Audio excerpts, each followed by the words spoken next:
Good morning. My name is Fred Farias, and I'm the chairman of the Texas Higher Education Coordinating Board. It is now 9:02 a.m. and I would like to call the April 27th quarterly board meeting to order. Please be aware that this meeting is being broadcast via the internet and that those present in the boardroom may be visible to the public. Members, when I call your name, please announce present. I, Fred Farias, is present. Donna Williams, vice chair. Present. Javed Anwar. Present. Robert Gahn. Present. Emma Schwartz. Present. Sam Torn. Present. Welcome Wilson. Present. Daniel Wong. Present. Georgia. Heaney. I was wondering if you have you say your name so we can recognize you since it's your last meeting. Thank you for all the work that you've done this year representing the students. Please report in the minutes that we have a quorum. Please excuse the absence of Mr. Clemmer due to duties requiring his attention elsewhere. Do I have a motion to approve this absence? So Motion by Vice Chair Williams, second. Second by Mr. Wilson. Members, those in favor, please signify by saying aye. Aye. Those opposed, no. Motion passes. It is a privilege for me to present the next item of our agenda, which are resolutions of appreciation for outgoing members. For Robert Gahn, Sam Torn, and Georgia Heaney. I would like to read the resolutions in full and then invite them to say a few words. First resolution is for our student representative, Georgia Heaney. I am pleased to present the following resolution in appreciation to thank Georgia publicly for her service to the coordinating board. Whereas Georgia A. Heaney was appointed as student representative to the board, the Texas Higher Education Coordinating Board by Governor Greg Abbott for a one-year term beginning June 1st, 2022. Whereas during her term on the board, she has served as an ex officio member of the Agency Operations Committee, the Committee on Academic and Workforce Success, and the Committee on Innovation, Data, and Educational Analytics. And whereas the Texas Higher Education Coordinating Board values input, ideas, and feedback from our students on higher education policy, particularly those policies that have a direct impact on students. And whereas she has exceeded expectations, demonstrating dedication, leadership, knowledge, and professionalism, and has provided extraordinary support and insight to board members at the board meetings, while also serving on numerous other associations, committees, and societies in her community. And whereas during her term, she's made insightful and knowledgeable observations, comments, posed thoughtful questions, and sought clarifications and information on behalf of students across the state. And whereas the Texas Higher Education Coordinating Board, its staff, and all the current and future students in Texas will benefit from her active participation and dedicated service to the board. Now, therefore, be it resolved that the members of the Texas Higher Education Coordinating Board on the 27th day of April, 2023, express our deepest appreciation to Georgia for her distinguished service as an influential member of the board and her unwavering dedication to higher education for all the people of Texas. Members of the Texas Higher Education Coordinating Board presented to Georgia in recognition of high esteem which she has held. Georgia, would you like to say a few words, please? Well, thank you for so many kind words. It has been such an honor to not only represent the students of today, but the students of tomorrow throughout all of Texas. I have had such a great experience on this board and getting to know all of you and all of you that work for the board. So thank you so much for making me feel welcomed, making me feel valued, and really advocating for students. Texas wouldn't be the same without you guys and all of your hard work and dedication. So thank you guys for this opportunity. Thank you to Governor Greg Abbott for allowing me to serve on this board. And I'm so excited to see where higher education goes from now on. Well, we continue. Thank you, and thank you again for your service. Continued success. Those of you that don't know, she is finishing her degree in School of Dentistry, the Woody Hunt School of Dentistry at Texas Tech Health Science Center in El Paso. We continued success, and you're always welcome back to the board. So thank you so much for all you've done. Members, do I have a motion to approve the resolution for Georgia, please? So moved. Okay, that almost sounded unanimous, right? Already. A motion by Dr. Wong. Do I have a second? Yeah, second. Second by Mr. Anwar. All in favor, please signify by saying aye. Aye. Any opposition? Hearing none, the motion passes. Thank you so much.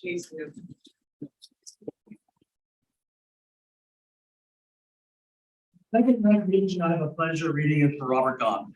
The governor recently appointed Mr. Gahn to the University of Texas System Board of Regents. We will miss him and his guidance, and we wish him well in his new role. I would like to read a resolution to publicly thank him for his service to the board. Whereas Robert P. Gahn was appointed to the board, the Texas Higher Education Coordinating Board for a 6-year term by Governor Greg Abbott on September 13, 2021. And whereas during his term on the board, Mr. Gahn served with great distinction as a member of the Committee on Innovation, Data, and Educational Analytics and the Agency Operations Committee.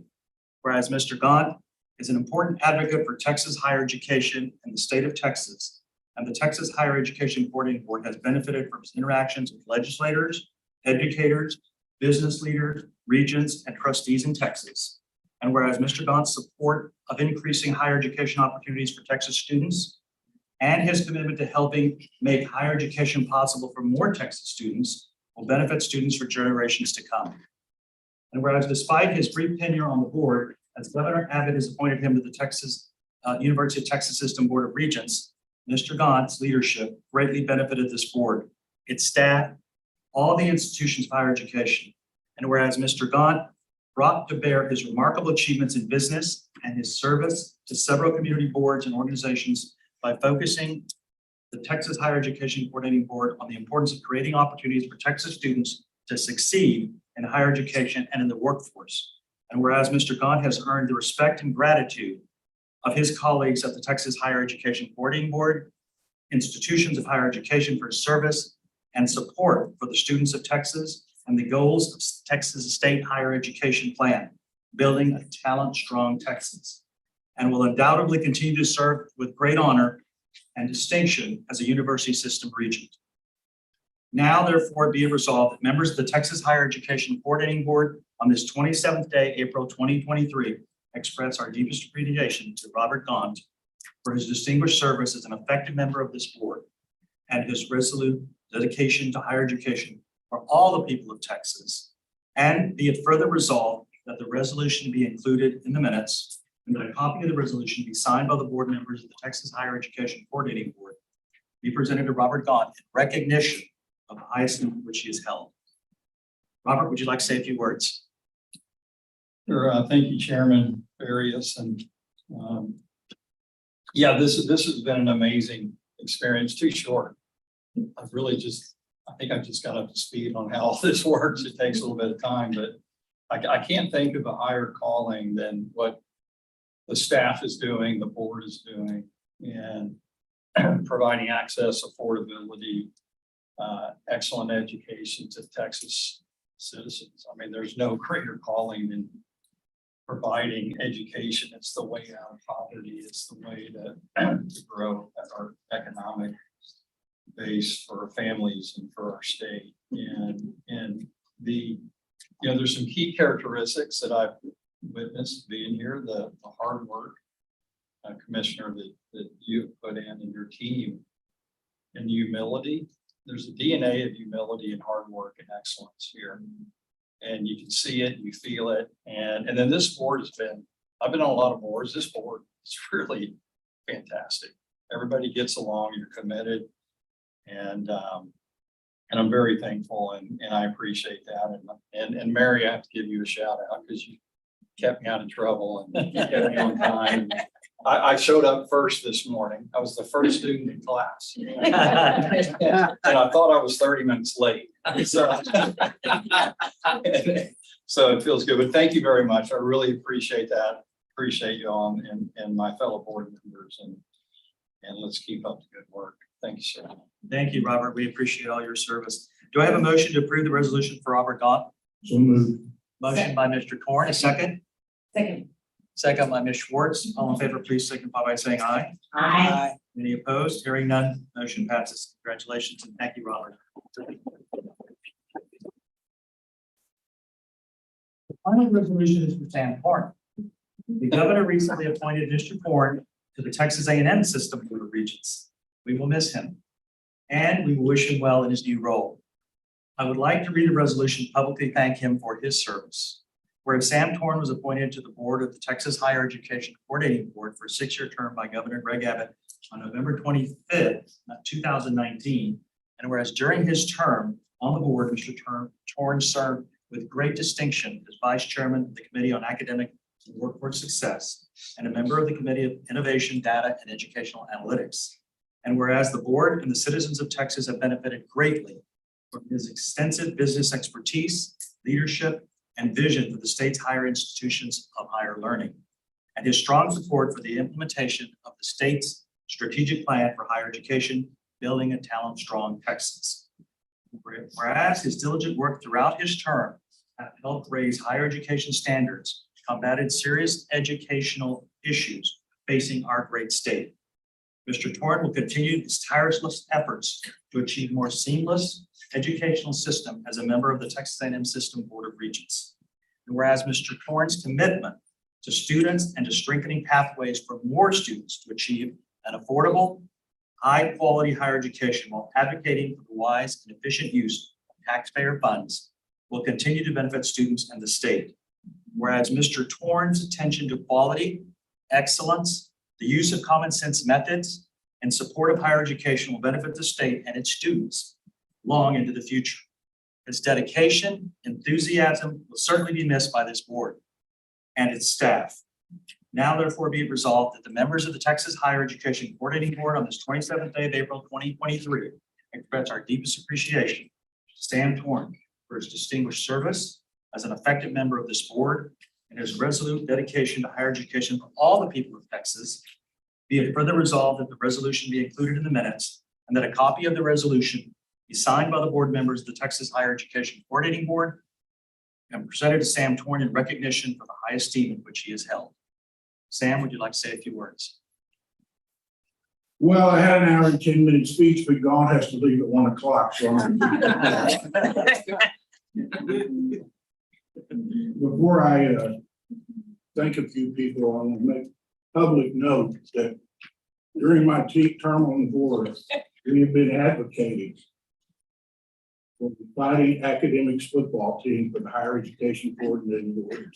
Now, Gavin, you don't know it, but you're the NIL for us, okay? I want everyone here to know that our esteemed commissioner in 2 seconds wrote our fight song, so we are official. On a more serious note, I first want to thank the staff, all of you, Mary. If you had to keep him in line, it was double for me. Nicole, your job is going to get a lot easier. But all of you, you are dedicated. You are servants. The work you do is necessary. It's strategic. It's valuable, and it makes a difference.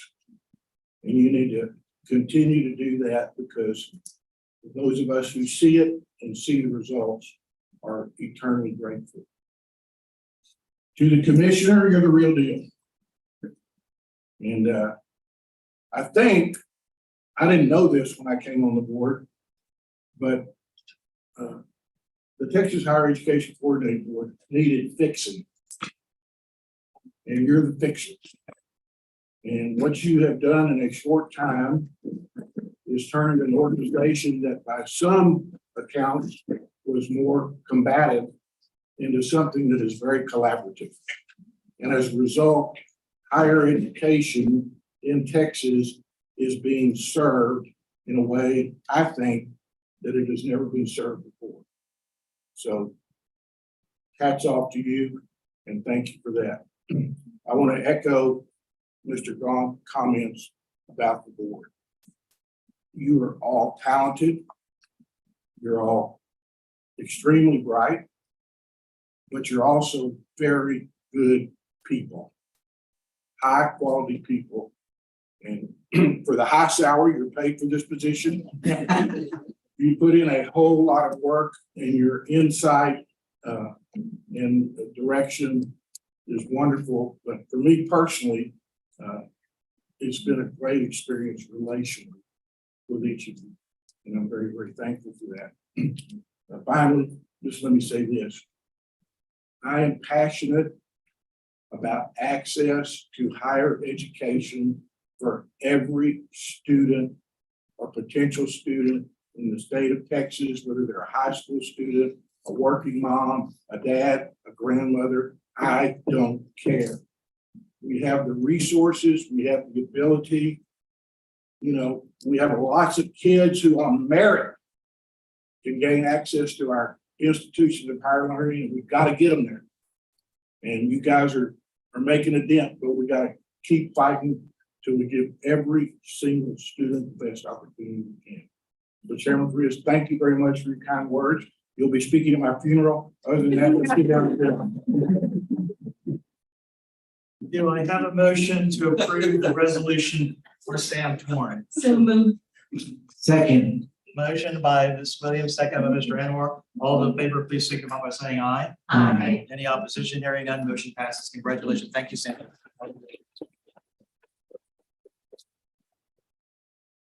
Next, I'd like to announce about our Texas Higher Education Leadership Conference, which is our conference, which will be held at the AT&T Hotel and Conference Center in Austin on December 12th and 13th. So mark your calendars now. This year's agenda will include training that fulfills all the statutory requirements of university regents and college trustees. So Robert and Sam, you're not going too far.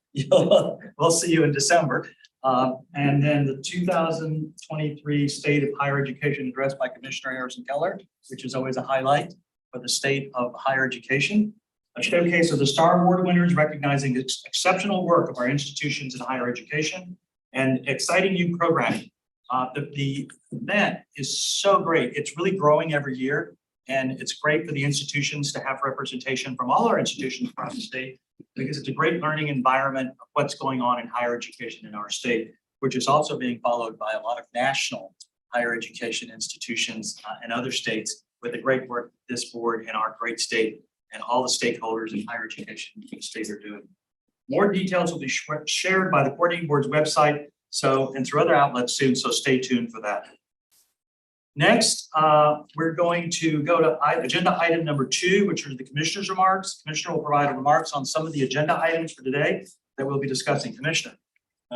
Thank you, Chairman Frias. Good morning, board members. Good morning, everyone who's joined us today. So it's great to be hosting the first board meeting in the new Capitol complex, Capitol Mall, just steps away from our new office and the state capitol.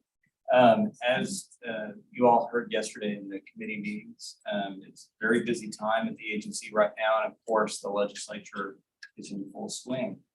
So there are a lot of spirited discussions about higher education right now, but also very serious discussions about making historic investments in higher education. And I am optimistic about the direction of these conversations. I think the legislature has a historic, I would say once in a generation opportunity to raise the bar for Texas higher education and accelerate the progress that we've been making. And I think we are very close to being able to secure a number of these strategic investments to achieve real impact and scale and help us achieve the vision of building talent strong Texas. So the team coordinating board and I are going to continue to work closely with the members and their staff and the office of governor, with our institutions and other stakeholders as we finish out the 88th legislative session. Looking forward to today's major policy conversation. It's going to be presented by Deputy Commissioner for Academic Affairs, David Troutman, and Assistant Commissioner and Director of our Insights Accelerator, Dr. Mike Villarreal. And they're going to present on the supply and demand of college graduates by different degree types and programs, and also discuss our work on developing a new labor market tool to be able to share data back with the institutions about the earnings of graduates, about the demand for graduates in different regions of the state and across the state, and how that's changing. Now, before I turn things back over to you, Mr. Chairman, I also want to take a moment to express my sincerest thanks to Mr. Gott and to Mr. Torn and to Georgia. So I'm grateful for your leadership, your willingness to serve on the board. I'm grateful for your trust and your confidence, your encouragement. I'd like to thank you, Georgia, for your service on the board. You've been a great advocate for students across the state, and thank you for being willing to do that. I wish you the very best in your future endeavors. I'm gonna miss y'all, miss having you on the board. I'm gonna miss your questions. I'm gonna miss your counsel. I have really appreciated your partnership and hope we can continue to work closely together in your new roles and in your future endeavors at Georgia. So with that, I look forward to a productive meeting today and want to thank each of you again for your time and for your service. Thank you, Commissioner. Members, any questions for the Commissioner? Okay, great. Thank you. The next agenda item is public testimony. We have received one request for public testimony today. Mr. Agustin Villarreal has registered to testify in support of House Bill 1604. Please come forward. Members, I'm advised that we cannot discuss any testimony that does not involve a topic on our posted agenda at this meeting. At this time, I would like to invite Mr. Villarreal here to come forward. And Mr. Villarreal, you have 3 minutes to address the board. Please begin your testimony by stating your name and who you represent. Okay, let me go back to my thing. Let me go back. There we go. My name's Augustin Villarreal, and I'm a post-secondary Texas student with intellectual and developmental disabilities. Mr. Villarreal, should get your microphone on. Oh, thank you. Yeah, there you go. Thank you. The green button on. Hello, Great, thank you. my name is Augustin Villarreal, and I'm a post-secondary Texas student with intellectual and developmental disabilities. I strongly support House Bill 1604. I believe we need more funding for higher education, especially Thank you. Thank you. for students like myself who are not often not given opportunity to reach our full potential. This bill is important to me because it helps students with disabilities go to college or programs such as E4 Texas. The program that I'm attending now, E4 is a post-secondary program for people without disabilities at the Texas Center for Disability Studies. At UT, I'm in my 3rd semester as an E4 student where I'm studying to be a paraprofessional. Right now, I'm intern at Eames ISD I'm at Eames ISD Adult Transition Services. It's a program similar to E4, but for older people. Because the opportunity to intern at this location, because other skills that have been taught to me through the E4 Texas program, I'm learning ways to make money, have healthy relationships, be independent, and even pursue more education in the future, in addition to more funding for post-secondary programs and people with disabilities. We need the state to create more programs, options. Right now, we have programs like E4, the PATS program at Texas A&M, and the LEAP program at Texas, at Texas A&M, and the LEAP program at Texas A&M. But the small number of post-secondary opportunities doesn't compare to the post-secondary option available to non-disabled students. This bill will help create more programs like E4 Texas so that people with IDD can have educational qualities. Students with IDD deserve a good future, and the state of Texas should invest in those futures. One of the best ways for the state of Texas to prevent government dependency, promote equality among people with disabilities, is to give all access to quality education. Therefore, I would like to see House Bill 1604 pass. As someone personally experienced the challenges that disabled people face when we try to access higher ed, I would be happy to discuss this bill further in person with any of the committee members. Appreciate support, effort in higher education in Texas. Please pass this bill. Thank you for your time. Thank you, Mr. Villarreal, for coming and testifying. As you know, we cannot discuss your item in this meeting, but we encourage you to reach out to the staff using the Contact Us link on our website. I know that the staff will work with you to provide information, any assistance that we have authority to provide. So thank you for being here. The next item is approval of the minutes from the previous meeting, board members. Do I have a motion for the approval of the minutes, which were provided in advance for the January quarterly board meeting? We have a motion on the floor by Mr. Wilson. Do I have a second? Yes. Second by Mr. Gaunt. All in favor, please signify by saying aye. And any members opposing? Hearing none, the motion passes. Next is a consent calendar. The consent calendar includes non-controversial items that we think can be approved without comment or discussion. This allows us to save time for other items that need more of our attention. Highlighted items in the gray on your booklets are consent items for this agenda. We've had time in advance to review these items, and of course, any board member can request that agenda item be removed from the consent calendar. That will give us opportunity to discuss these items in further detail during the meeting.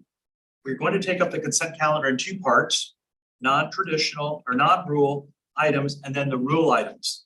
The items that we have placed on the non-rule consent are 7D, consideration and possible action to acknowledge gifts and donations to the board. 8B, consideration and possible action to adopt recommendation relating to the certification of gifts that are fundable through the Texas Research Incentive Program known as TRIP for emerging research universities. 8C, consideration and possible action to approve the certification required by the Texas Education Code, section 62.146 for the National Research University Fund for fiscal year 2022. 8D, report on restricted research expenditures. 8E, consideration and possible action to adopt the commissioner's recommendation relating to the annual report about the financial conditions of the state's community college districts, SB 187 Texas Legislature, regular session, Rider 12, 111 through 226. 8F, which is consideration and possible action to approve amending the technology service contract pursuant to Government Code Chapter 2155 with Deloitte Consulting LLC from March 31st, 2023 to August 31st, 2023 at a cost not to exceed $1,500,000. 10B, consideration and possible action to adopt the report to the board on school closures and or teach outs pursuant to Board Rule 7.76. 10C, report on institutional requests acted on by the commissioner or assistant commissioners since the last board meeting. 10G, consideration and possible action to adopt the report on the fiscal year 2023 annual review of low producing programs. 10H, consideration and possible action to appoint members to the Applied Texas Advisory Committee. 10I, consideration and possible action to approve receipt of fiscal year 2023 Carl D. Perkins Community and Technical Colleges Consolidated Grant of $41.57 million, which includes a mid-year reallocation of $8.25 million. And J, consideration and possible action to approve receipt of fiscal year 2024 Carl D. Perkins Community and Technical Colleges Consolidated Grant funds not to exceed $40 million, and receipt of fiscal year 2024 Carl D. Perkins State Leadership Grant funds not to exceed $5 million. 11B, report on grants and contract members. Does anyone want to remove any items on the non-rule consent calendar at this time? Hearing none, members, does anyone want to add items to the non-rule consent calendar?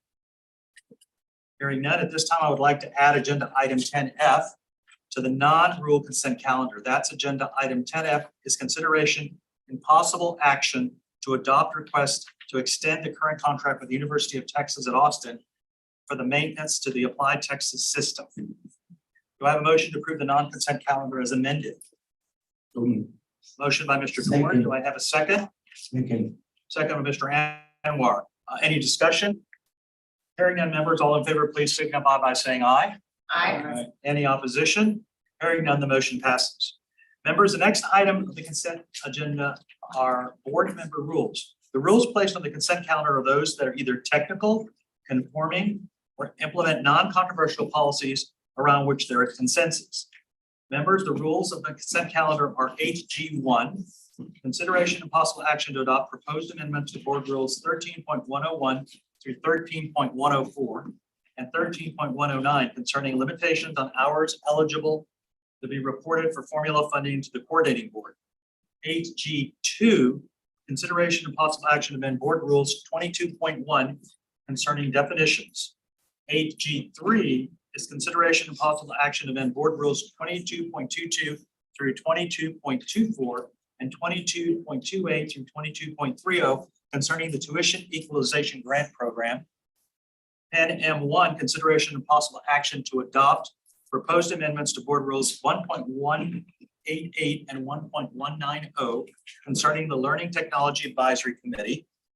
10M2, consideration and possible action to adopt proposed amendments to board rules 2.3 and 2.9 concerning revisions and modifications to an approved program 10M7 is consideration of possible action to adopt new rules 13.450 through 13.454 concerning formula funding for distance education. 11D is consideration and possible action to adopt proposed amendments to Board Rules Chapter 1, Subchapter C, Standards of Conduct. Do I have a motion for approval of the rule consent calendar, members? So. Motion by Ms. Williams. Do I have a second? Second. Second by Ms. Schwartz. All in favor, please signify by saying aye. Aye. Any opposition? Hearing none, the motion passes. We'll now move on to agenda item 6. Questions?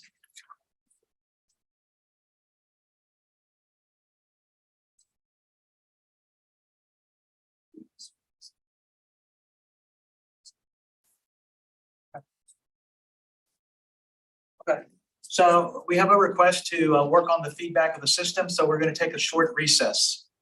Okay, topics of interest for staff, policy experts, and/or stakeholders provide coordinating board members with information on higher education policy matters or initiatives that have potential to impact Texas statewide.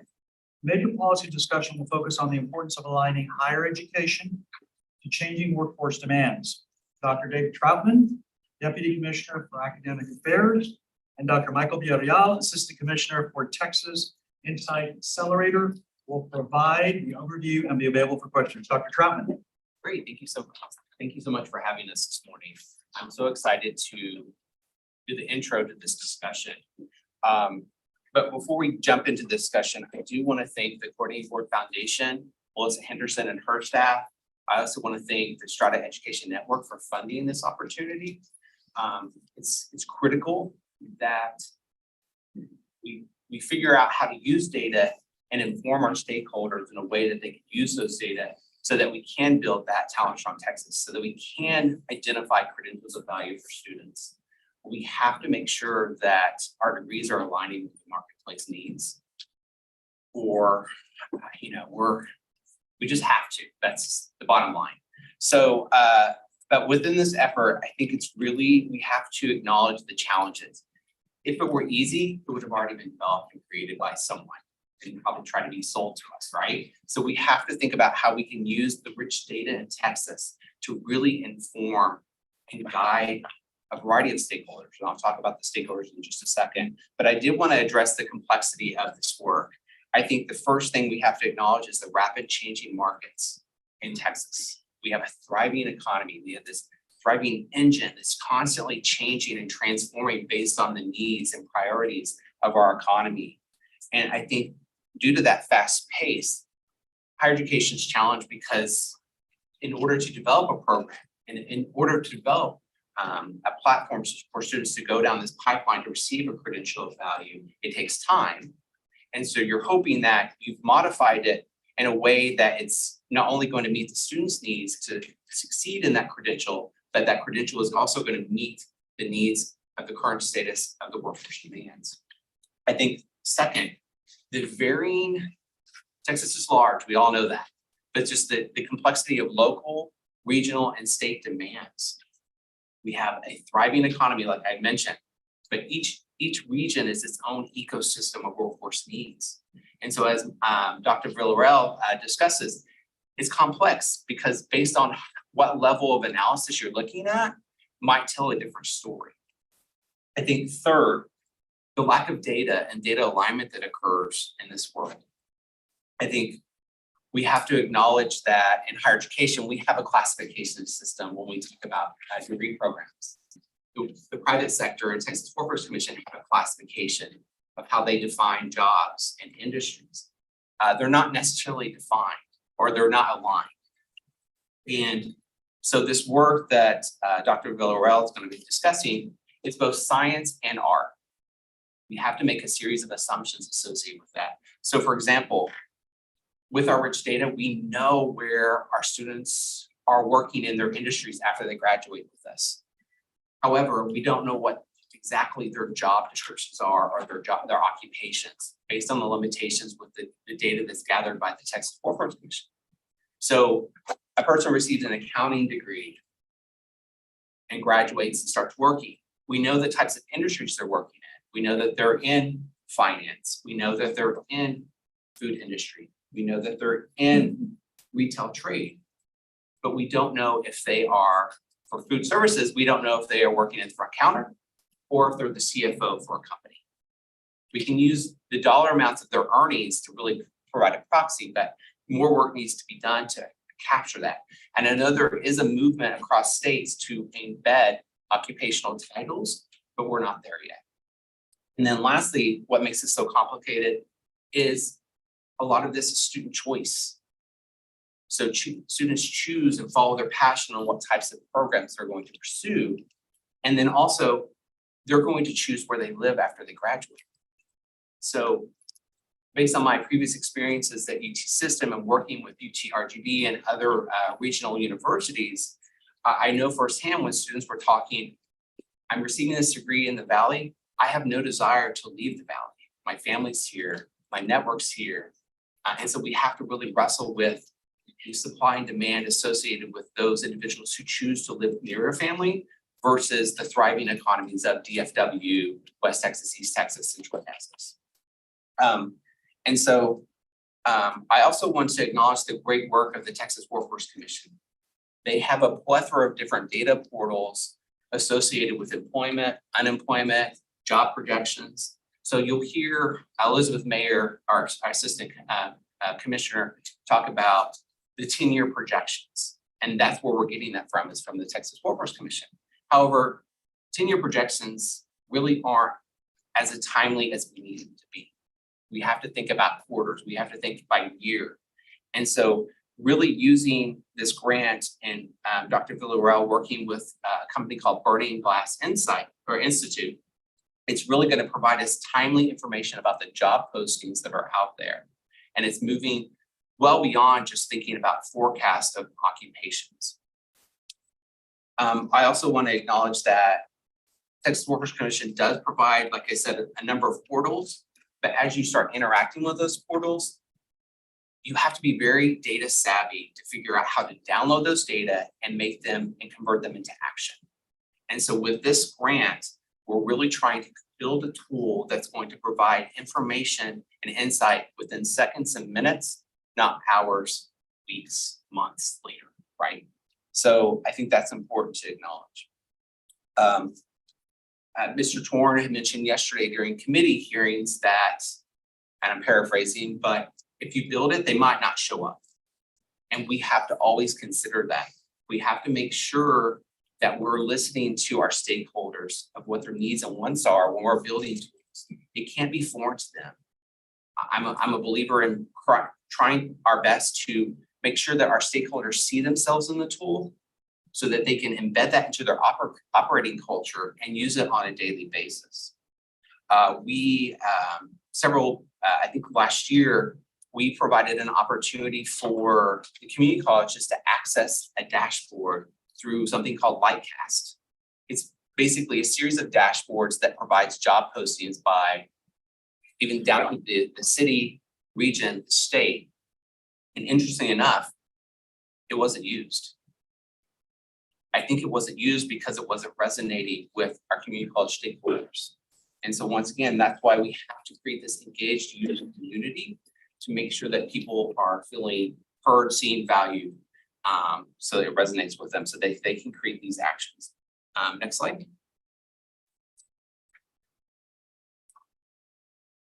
Next slide. I jumped ahead, sorry. Next slide. There we go. So as Dr. Villarreal talks about the tool, we have to think about our internal users and our external users. One foremost is the executive leadership, the coordinating board, so that we can present to the board the different types of information that we have on supply and demand. And Mike's going to be talking about sort of these definitions of supply and demand. We have to think about when Elizabeth Mayer comes up and discusses the degrees that are proposed and you all approve upon, you have the data and information that you need, the insights you need to make an informed decision on approving that future state of that program. College and career advising, embedding this information into My Texas Future so that parents and students can actually see the data are out there and are making informed decisions as they're going through and deciding what type of major I want to pursue and what type of institution I'd like to pursue that at.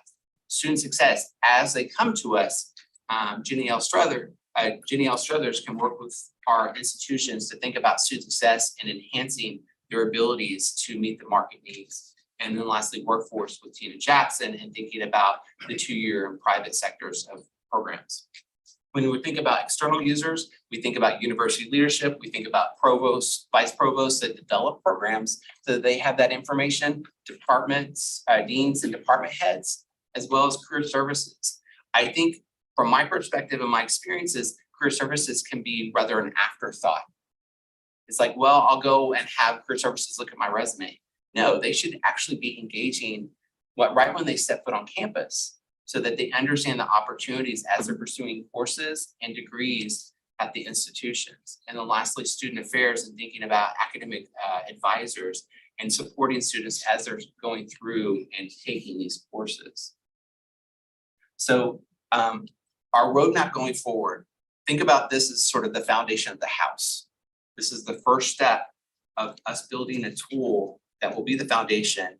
And I'm hoping that we'll be able to come back and have engaging conversations with you as we build the first floor, the second floor, the third floor, and then the penthouse, hopefully, where we have a number of information for you to make informed decisions about how we're engaging with students, how we're engaging with programs, so that students are receiving a credential of value.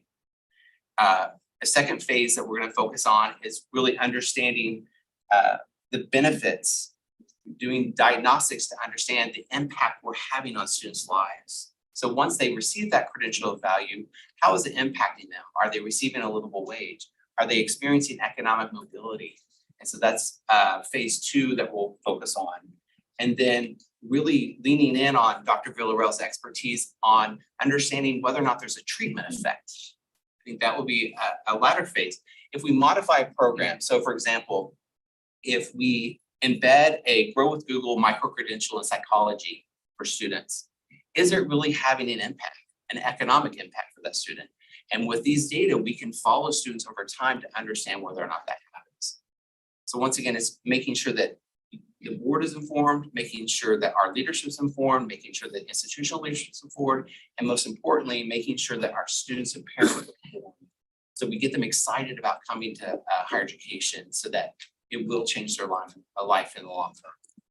So now I want to turn it over to Dr. Villarreal to discuss his work that he's been doing with the Burning Glass Institute over the last few months. Mike. Thank you, Deputy Commissioner. My name is Mike Villarreal, and I am honored to be here and to give you an update on my work. I first want to show my appreciation and gratitude first for our commissioner and his vision for having a data-driven state agency overseeing higher education and being a great person to work for.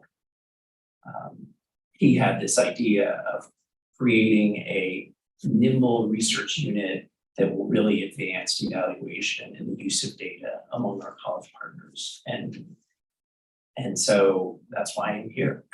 I thank you for having this vision and creating this opportunity for me.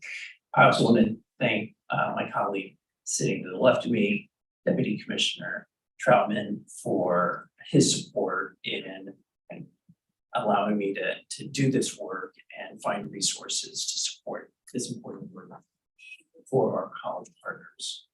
A lot of ground to cover. Before we do, I want to start by sharing some real world examples of how this data tool will make a difference for our college partners. The first example starts with a student. Let's call him Joseph. Joseph is a sophomore at a university in South Texas. He's the first in his family to go to college. He hasn't picked a major yet. It's a sophomore year, he needs to pick his major. This is giving him a lot of anxiety. His greatest hope is to land a well-paying job in his hometown so he can be close to his family and support his mom as she's raising his younger brothers. This is Joseph's greatest hope, and he feels a lot of pressure. He needs to pick the right major to allow him to land that job. He's looking at computer science or business administration. He has an appointment with a career counselor. He's hoping that career counselor will have some answers for him because Joseph does not have a broad network of professionals in these sectors giving him advice. And he doesn't have data on his local labor market. This data tool in the hands of Joseph's counselor will help Joseph leave that meeting with the information he needs to understand the consequences, the market consequences of his choices. Second example, Anne. Anne is a provost of a successful community college in the Dallas-Fort Worth area. Her job is to oversee the development of her programs. She just received a grant. It's a meaningful grant intended to improve the economic mobility of her students. It's not a big grant, but it is going to be meaningful for one degree program. She has to look across all of her degree programs and decide which one she should invest the money. The donor has told Anne, if you do a good job, come back to me and there'll be more. And so this initial investment is really important.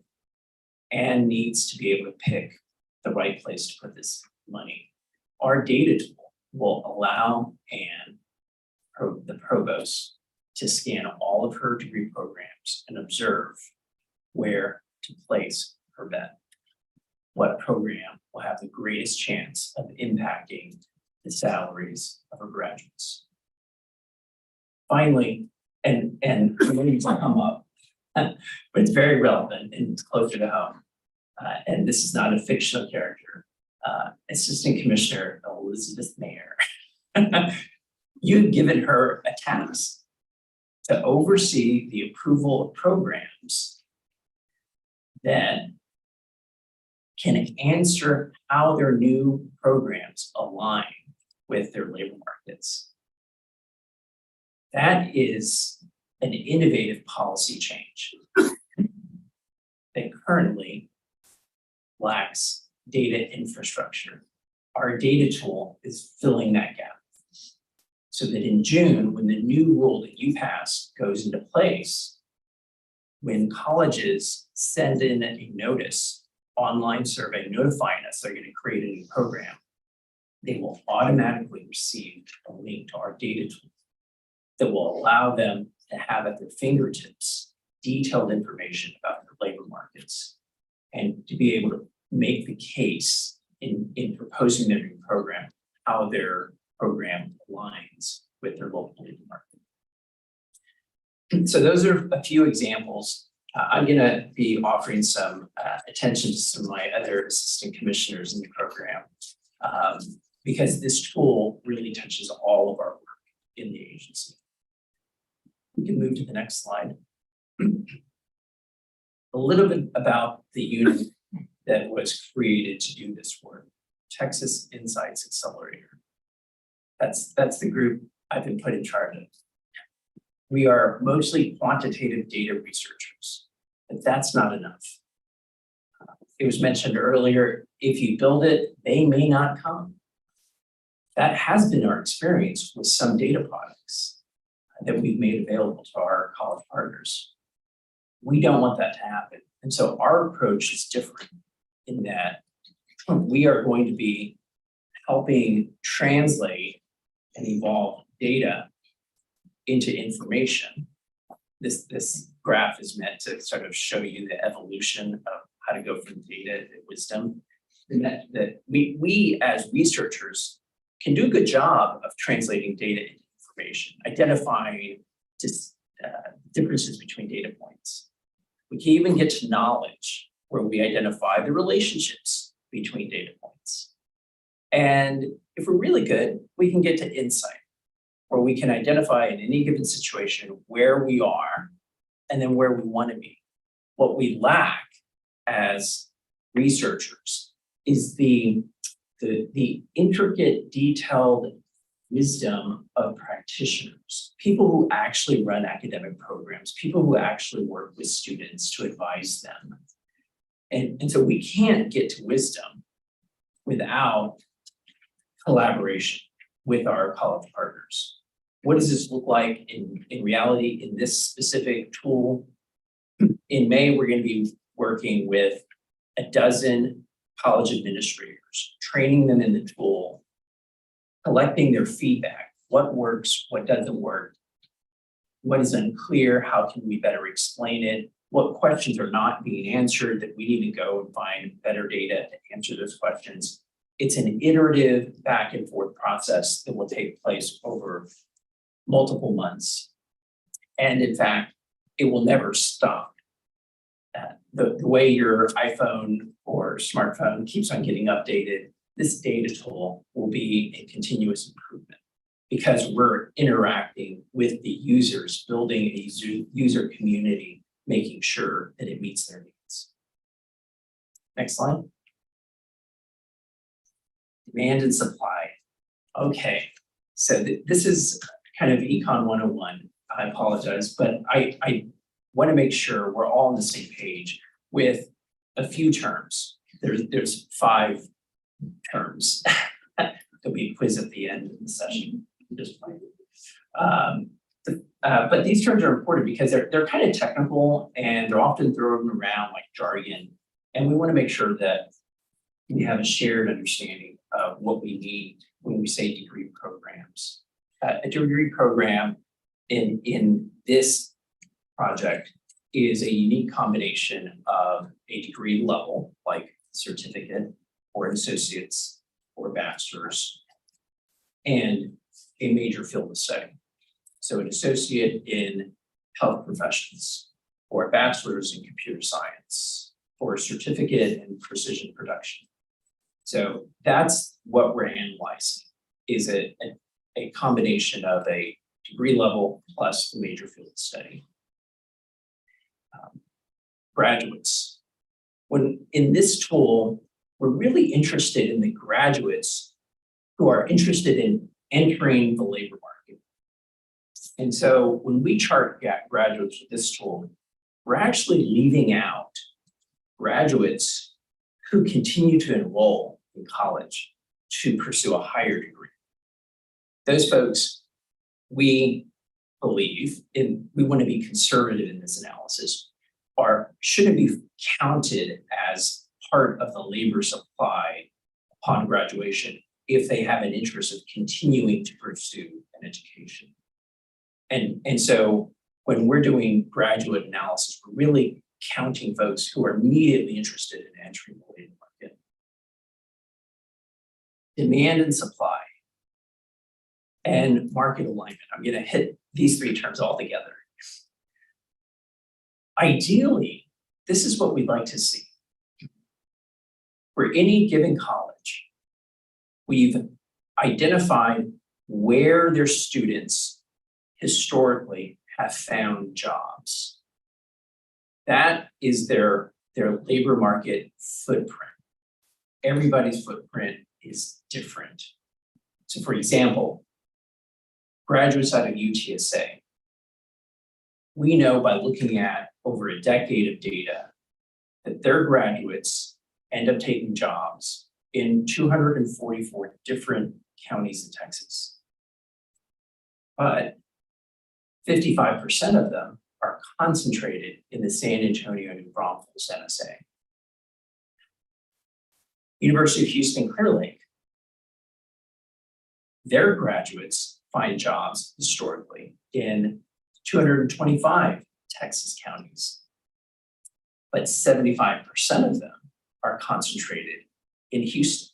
And so if we want to be able to analyze the market demand for graduates out of the University of Houston, we should not mistake their marketplace for the marketplace of graduates coming out of UTSA.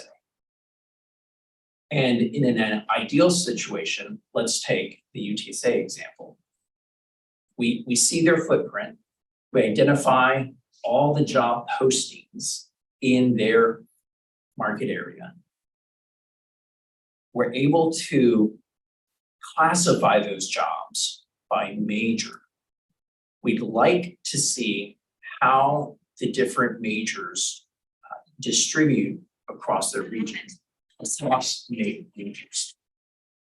And have that aligned with the flow of graduates coming out of UTSA. So for example, we know that 6% of job postings are for computer science graduates with less than 2 years of experience. Great. It would be wonderful if UTSA produced every year of its graduates, 6% of them should be computer science graduates. That would be market alignment.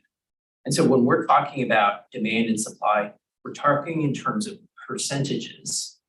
And we want to make sure that the jobs are in proportion to the graduates by major.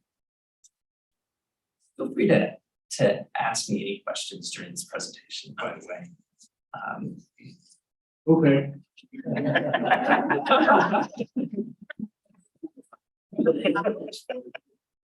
First of all, no matter how many glowing comments you give the commissioner, their salary is set. On this particular point, is it possible to give the end user, a student, let's say, at the University of Clear Lake, not only what the demand is in his local market, but also statewide, so that, you know, some of those kids obviously will move, and even maybe beyond statewide, or we don't want to send them anywhere else. So my point is, can we give them enough information so that they can know not only what their demand is in their local trade area, but across the state, so that they can make the decision that's best for them? Yes, sir. And We can, and actually, let's go to the next slide and I'll show you what's possible. So here's a screenshot of our data tool that we have currently developed. And let me start. We've designed it so that the eye is attracted up top. We have an overarching question: are we supplying enough graduates to meet demand? In this case, we've picked a computer science bachelor's program in South Texas. Up at the top, and we cut this out on purpose because we didn't want to have any university identified, singled out in this public setting. We want to make sure there's no surprises with our college partners. And so this is real data, but we've chosen to leave out the college. But at the top are pull down menus that you can't see, and you could have easily chosen some other college in some other part of the state, or selected statewide and seen what the demand and supply is for computer science bachelor's graduates statewide. Now, this is a question for y'all, and one that we're having internally. Labor markets exist at a regional level, at a local level. There really isn't a statewide market per se. Most folks choose to search for jobs near home. And employers, when they're thinking about demand and supply, they recognize that, okay, it may be that computer science graduates are being produced at an adequate level statewide. But if I'm trying to open up my business in Loving County, Texas, my access to these graduates is going to be different than if I locate in Austin. And so we're having an internal conversation about the pros and cons of actually presenting this fiction of statewide aggregation, because it can be misleading if you only look at the statewide number. It can serve a benefit if you look at the statewide numbers, while also looking at your region or some other region of interest. I want to jump in for a second. I think that's an excellent point. I think that we can work with career services and academic advisors to help students, guide them on pockets of need. So for example, if they're from the Valley, here's the need in the San Antonio region, here's DFW here, and so give them options. It's all about creating more doors of opportunity. Yeah. And so, thank you for that. Well, you know, there'll come a time, everything is cyclical. There'll come a time when demand may not exceed supply. And to get the economic benefit you want out of the degree, you may have to be. So we've got to make sure that the tool is built to cover all those different scenarios, not just the one we're in now. Yes, sir. An important point, and also for some majors, it's more volatile than others. So you'll see in some years, like demand for petroleum engineers is maybe particularly high. We've seen that in aerospace engineering too, and then the bottom will fall out.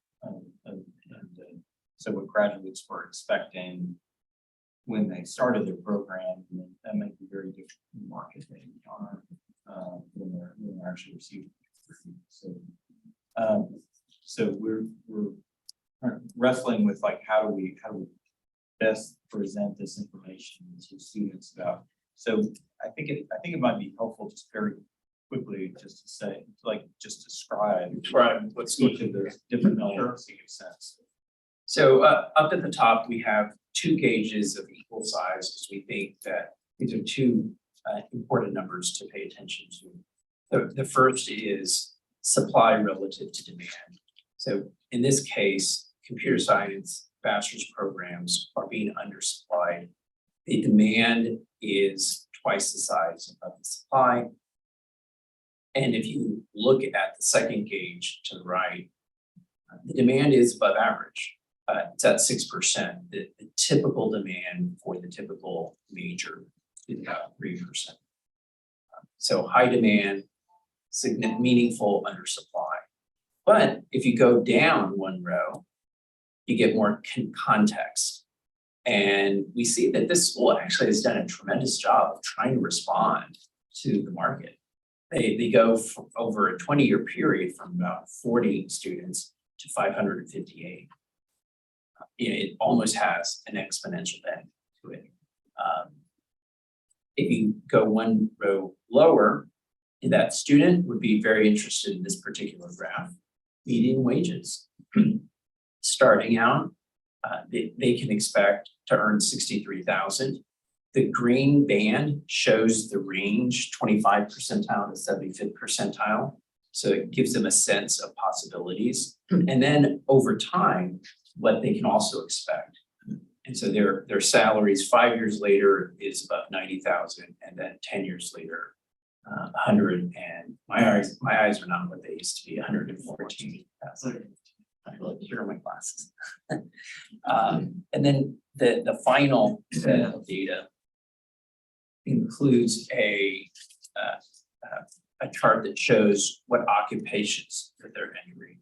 And we see computer and mathematical occupations is where they primarily go. And let's jump to the next slide to kind of contrast this.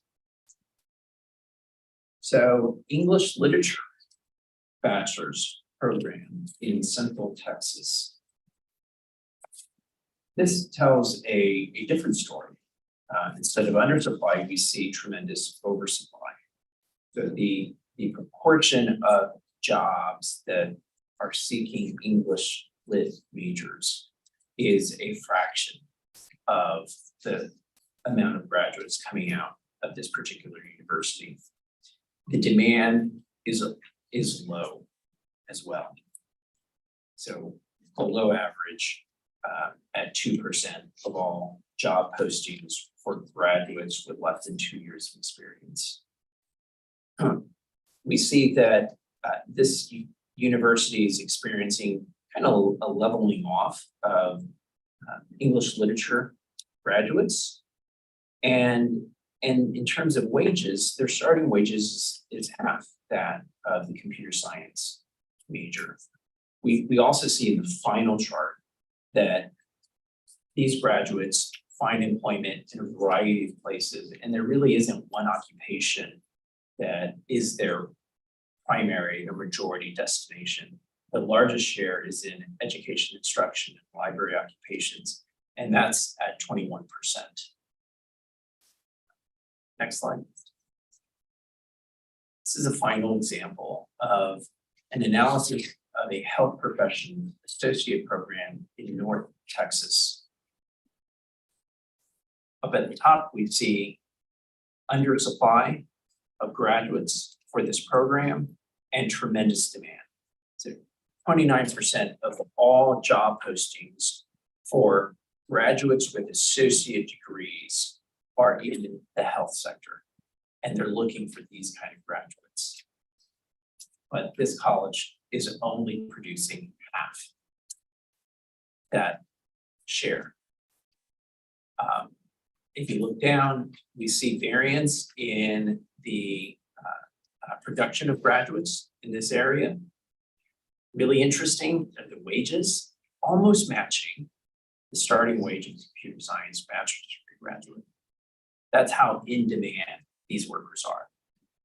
This is kind of information we need in the hands of students and the adults who advise students and the adults who shape curriculum and degree programs for students.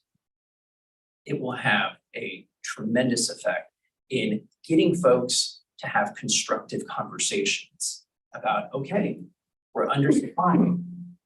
Let's stop bringing anecdotal data to the table. Let's start talking about the root challenges of undersupply and let's generate some solutions.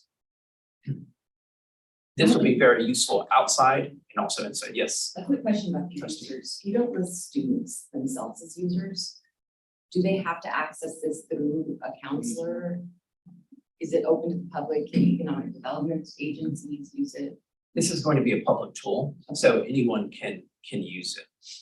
The data has been analyzed and aggregated up to a level where it is not confidential. It's not going to expose anybody's identity. It's been FERPA reviewed and in compliance. And so it'll be public. This version is really intended for the folks who are running and designing programs, but we're going to be designing a student-facing version so that they can have the same kind of quality information. We're going to sit with students to make sure that the way we lay it out and organize it is how they want to receive it. Absolutely, and I think that for students, it's challenging because you probably have 60 seconds to capture their attention before they move on to some other subject. And so we have to make sure that it's really intentional and it captures their interest quickly so they can give a quick answer, versus this will provide much more details for a provost, a dean, and a department head. So when would this be available? We are making it available to a dozen colleges in May, and we're working with them. Yeah, because I can see this tool. I mean, there's a lot of universities right now that are planning, and this would be a great tool that can be using like today, you know? And so I was wondering, I know that grant, thanks to we mentioned the grant, and I know that you're working on this, your team, and I heard the presentation yesterday. Dr. Draken gave to the foundation, and it was excellent. And so I think this is really exciting. And like other programs that the coordinating board has, such as our our scholarship programs, it's about communication, getting it out to the schools, getting out to the students, to the parents, because there's a lot of great work happening at the coordinating board. And I know we're working on marketing and how we get our information out. But I was just curious about that and how you're selecting the schools to work with, or can schools reach out to your team, or what is the status of that? Absolutely. So we're putting together a series of networks. The way I'm trying to operationalize it is there are different institutions that have different data maturity levels. So I want to make sure that we hone in on those who need a lot of support and guidance versus those who might not. I just don't want to create an experience that we had with Livecast, where we offer this up and no one uses it. I want to be intentional. I want to develop YouTube videos to really help coach, very short, brief YouTube videos so that people will use it and invest in it. And then I think what I've learned over the years is I want to, as Mike was saying, this tool is going to evolve. I want it to evolve with the stakeholders so that they see themselves in the tool, so they're more likely to use it versus just saying, here you go, and expect, a different result. And we're going to be doing this kind of collaborative work with our college partners on our OER Texas platform. Okay. So you've heard from the assistant commissioner saying about how we have been able to touch universities across the state and across the nation, even outside the United States, offering free resources to help them shape the curriculum. Well, this is going to have its own hub on OER Texas to help create that community and following that uses the tool and joins our team in creating content to support other users across Texas.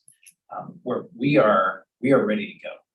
Okay? We are ready to go and excited about it. We want to start with a small group to really get their feedback and do some final tweaks. But it's going to go public in May, and May is just around the corner. I know we have to move a lot on the agenda and we're gonna have to speed up, but I did want to just a couple of points to highlight from the presentation. So first, most of our institutions, let alone faculty and folks having to design these programs, have not had access to wage data. And they haven't really had access to this kind of data about what programs are in demand. So this would for most of our institutions is new information. So somebody might look at this and say, well, is the implication going to be that you want to discourage folks from being English majors? But that's not actually the intent. And just to underline what Dr. Troutman mentioned is as we continue to build this out with the institutions, and especially as we have additional data that's available, say on different kinds of micro-credentials, and there's a question about, okay, for the English major, and what can we do to enhance the value of that credential? What can we do to increase the employability and expand the option? So if you're an English major with project management certification, or if you're a psychology major with the data analyst certification, freshman, you've just got a broader range of opportunities that are available. We have a lot of these anecdotes, but we'll be able to distill this in a way that we can reflect back to students and advisors. Now, here's the other thing that I think could be really powerful information and but potentially disruptive, right? Because it's a different kind of, sets up a different kind of conversation at the state level, at the institutional level, the system level than we've had before. Because if we say, normally, like when folks will come in and present their programs, they'll say, here's our program, here's how it's going to be unique, and we're going to produce these graduates who be very well trained. But our demand as a state may be 10x what we're producing in that area, where the demand might actually be pretty modest. So it sets up where you can have a different kind of data informed conversation about what's the responsibility for an institution or for a system or for higher education in general for making sure that we can meet our workforce needs. And so that will be, this data is going to be publicly available. So it'll be available for policymakers, for coordinating board members, for regents, for as well as for the folks designing programs, and empowering these new advising tools for students. But what I've said to Governor Abbott around this is when the governor is pitching to a corporation to relocate, what we want him to be able to say is, you can count on having that talent pipeline that we need, not just because we say so, but because we will. And because we're committed to making sure that the information is there from students in K-12 all the way through higher education and folks throughout higher education are making their opinions that's informed by the data about how our economy is changing. That's fundamentally different from the way that we've done this work in Texas and the way it's generally done around the country. So it's, again, not someday, but this is over these next few months, as we're rolling this out in the funding school. Yeah, so thank you, Commissioner, for that clarification, because it doesn't take away from, there's strong advocates for liberal arts education and things like that, but tying it to the workforce is a great explanation on how that all ties together. It's not trying to limit, different programs, it's trying to actually pinpoint where it's specific, looking at data to specific workforce needs.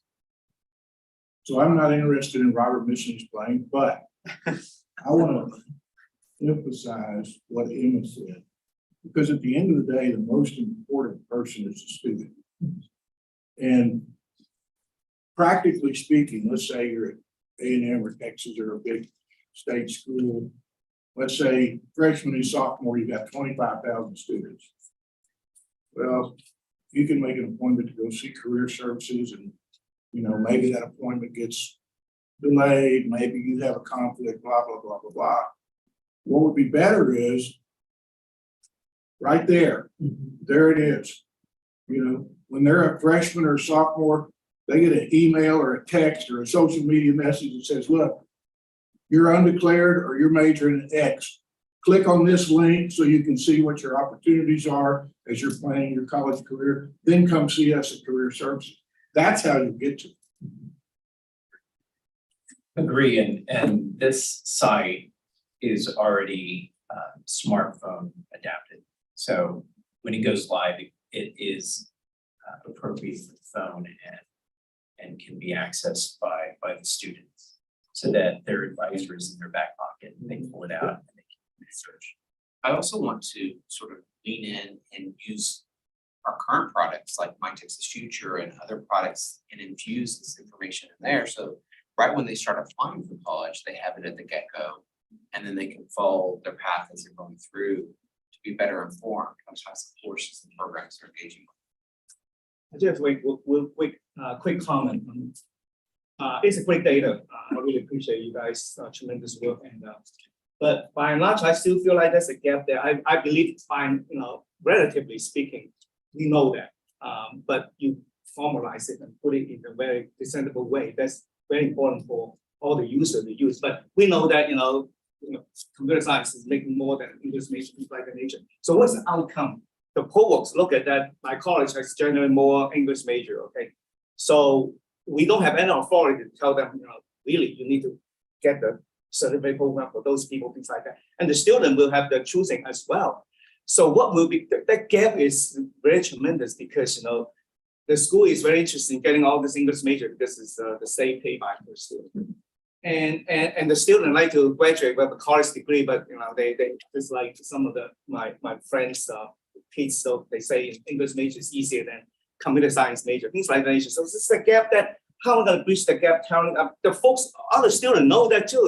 They know that computer science make more than the English major. You graduate, you get $30,000 compared to $60,000. I mean, they don't know, but how are we going to entice and encourage them, encourage the college as well to help them to transition into some sort of other certification program? First of all, we don't have authority to dictate, but do we have any other means of closing that gap? I love this data, but we all know that actually, all our region, we know that we have lacking nursing in Fort Bend County, Houston area. We put in a lot of money, Economic Development Council and Greater Houston Partnership. Still not enough people apply because it's easier to do some other things. So that's I think that's a major gap that we need to kind of find a way of bridging the gap in terms of getting this data into the hand right now. That's what we're doing, into the hands of all the users. I love that. I wish all the Economic Development Council people will have that too as well, so they know what the area are lacking. But we know that already now, relative speaking. So, but how are we going to close the gap? Student, come on, this is an exciting career. You need to try this out instead of graduate with an English major. how do we encourage the college to say, you have an English major, but then you can have that opportunity to do that certificate in terms of, maybe management certificate, some other certificate. How do we do that? I want to see the next step that we need to figure it out to collaborate with all the colleges and the area that some of the colleges, they have an oversupply and undersupply. How do we collaborate more enough so that we can help the student to kind of transition into other career, which English is too important. I still think music, English is very important, but at the same time, how we also allow them, transition them into some other more higher earning profession, but at the same time satisfy what they want to do in their life. So it's just all together.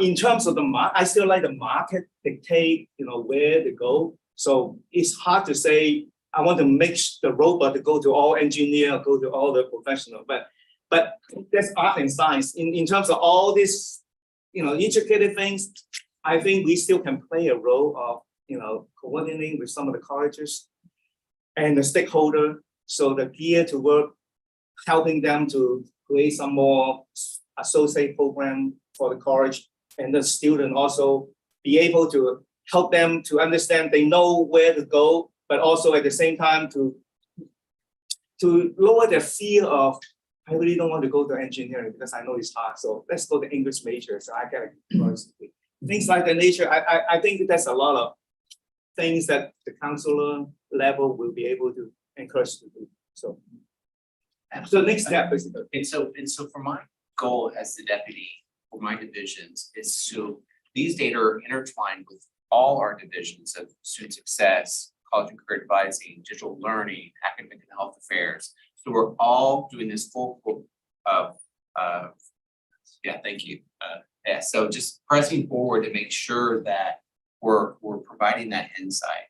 I think one thing we have to wrestle with is going back to student choice. That students want to follow their passion. However, we can embed data and information into that passion so that we can enhance the program. So psychology and sociology, popular majors.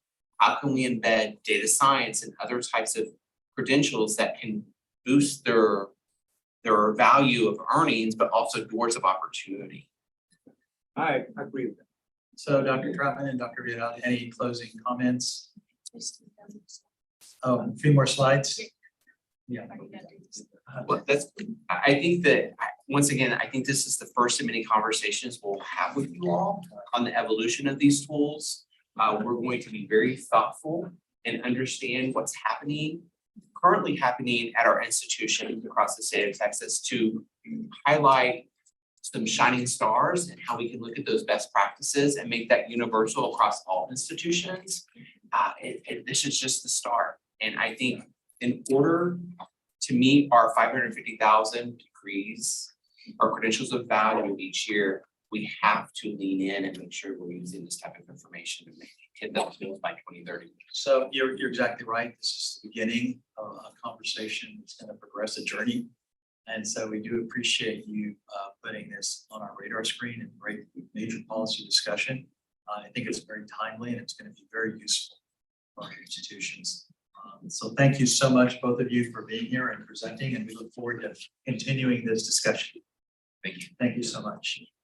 Now we'll move on to agenda item 7, matters relating to the full board. Agenda item 7A is an update on building a talent strong Texas. Melissa Henderson, the Chief of Staff and Executive Director for the Texas Higher Education Foundation, will provide an overview and be available for questions. Ms. Henderson, welcome. Thank you, Chairman and members. My name is Melissa Henderson, and I serve as Chief of Staff and Executive Director for the Texas Higher Education Foundation. This morning, I'll give you a brief update on our ongoing rollout of the Building a Strong Texas plan. Since our last update in January, we've continued work related to various aspects of the plan, in particular credentials of value. As we work to inform deliberation on House Bill 8, which dramatically re-envisions community college finance in Texas, credentials of value is a key component embedded in that work, as it will be one of the primary outcomes on which colleges' funding will be based. Determining the right guardrails, defining a credential of value for this purpose will be crucial in aligning these incentives to the outcomes we want to achieve for students. We've also been actively partnering with colleges as we engage in this work and look forward to continuing to do so moving forward. Finally, we anticipate launching the privileged data portal this summer and the public data portal shortly thereafter, which dashboards will ultimately be available for these measures, providing greater visibility to a variety of stakeholders. We've also finalized a longer form version of the plan, which you received earlier this week, and which will be accessible soon via our website. This is an exciting time for this work, and we look forward to continue keeping you closely apprised as we move forward. Commissioner, anything you would add? That's good. We will have some important releases of these new products that we're working on that are coming out, and we'll be sure to send that out to the board broadly, so you all have a preview of the new public data portal, and we'll keep you apprised of these products. Member, do we have any questions? What are your plans as far as just spreading word that this exists from a marketing or outreach? Absolutely. So we have allocated resources through the foundation for developing and executing go-to-market strategies for our various data products. Right, any other questions for Ms. Henderson? If not, thank you, Melissa. Thank you, Chairman. Thank you, members. Agenda item 7B is an update on the Texas Transfer Initiative. Elizabeth Mayer, our Assistant Commissioner for Academic and Health Affairs, will present this item and be available for questions. Ms. Mayer, welcome. Good morning. Nice to see you all this morning. So I'm going to go ahead and give you all an update on our transfer work, as I have been doing the last several board meetings since you all approved the transfer framework in March of 2021. So this is a continuation of the work we're doing with Texas Direct, which just as a reminder is now consists of the core curriculum and the specific fields of study. Next slide, please. So where we are in terms of the fields of study and those revisions. So thus far, we have fully approved new fields of study or revised fields of study for business administration, criminal justice, sociology, social work, and political science. So they've gone through the full process and are now up and available to students. So next we have done psychology and nursing. So these we are currently, they've been approved by TTAC. They went out for a 30-day public comment period. No comments were received. And so we are now beginning the process of collecting those direct electives from the universities. So you have a few disciplines that are asterisks. So biology, English, computer, and information sciences and engineering. So biology, that subcommittee actually met. There were some challenges that were identified given the new framework. The same with English. And so what we have done is developed a small work group made up of folks from the Texas Transfer Advisory Committee. So it is called the Alternative Framework Transfer Work Group. So they're coming together and meeting to try to determine potentially an alternative framework, since these disciplines don't currently fit into the existing framework. So they've met 3 times so far and will continue their work throughout the summer. And then we had exercise science. They had some challenges with the current list of courses and the academic course guide manual. So what they're doing is a subcommittee of the academic course guide manuals meeting to develop some new courses that could potentially be utilized for the new field of study. And then excitingly, education, let me get my notes so I don't misstate here. So education and history also went through and were approved by TTAC. So the specific pathways that were approved by TTAC for education are the EC through 3, the EC through 6, and the 4 through 8 course subjects. So those were approved last week at the Texas Transfer Advisory Committee. So those will be put on the Texas Register for a 30-day public comment period. If no substantive comments are received, we will then move forward to collecting their directed electives. Communications will likely be convening in the fall. And as mentioned earlier, the computer and information sciences and engineering, that work in those subcommittees will be convened after the alternative framework work group completes their work. So that is an update on where we are. I did also want to mention, so far, based upon the subcommittees that have met, we have had over 380 faculty that have participated in this work and this effort. And it would not be possible without those efforts.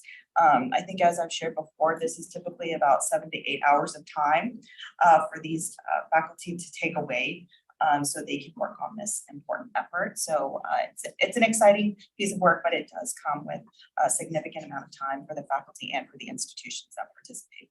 Yeah, so we'd like to thank you, Elizabeth, for mentioning that. We'd like to thank the institutions, faculty members, all of our staff, the coordinating board, that put a lot of extra manpower hours into this. Very important because these folks are experts in their field. So just know to the legislators, as Commissioner and I regularly talk about this issue we hear. And so thank you for you and your team. And again, faculty and everyone at the universities that are working along with the community colleges to make this a very important issue for our students, to make everything affordable, accessible, and all the great things. But it takes a lot of behind the scenes work from experts in all these fields. So very impressive work over the years, a couple of years, and all the time it does. So thank you all for doing that. Members, any questions or comments? If I could just make a couple of comments first, just to put it in context, because like the transfer work, this was one of the top 3 issues when I became commissioner. That we wanted to streamline transfer, working in close partnership with the community colleges and 2-year institutions in general, and the universities. And so I really want to echo Elizabeth's about that partnership and the commitment at the time from these institutions and from the co-chairs of the Transfer Advisory Council. So we have a governance structure that was developed, the rules were rewritten. That's proven to be very effective in helping us organize this work, and it's picking up momentum, as you can see. So we're on pace to have our first 15 of these pathways. So the idea is for each of these pathways, what that means is it gives students an assurance that all 60 hours for an associate's degree are guaranteed to transfer and apply to their bachelor's degree programs. There are now in this legislative session, there are some proposals that are working their way through the legislative process that I think has some good traction. One of those will require the 2-year institution to put on the transcript of the students that they've completed a direct transfer degree. So it'll be more meaningful, branded, and signal to the universities that the students have completed direct transfer degree, completed the pathway.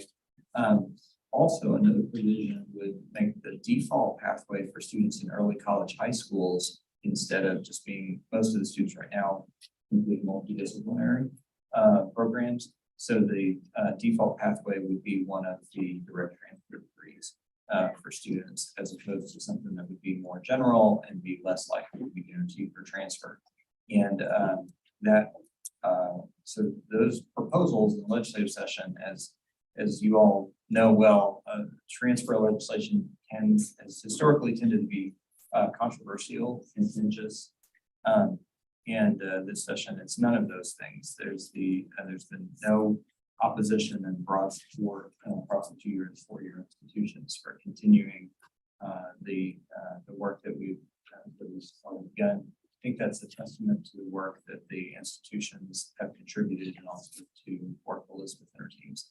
Thank you.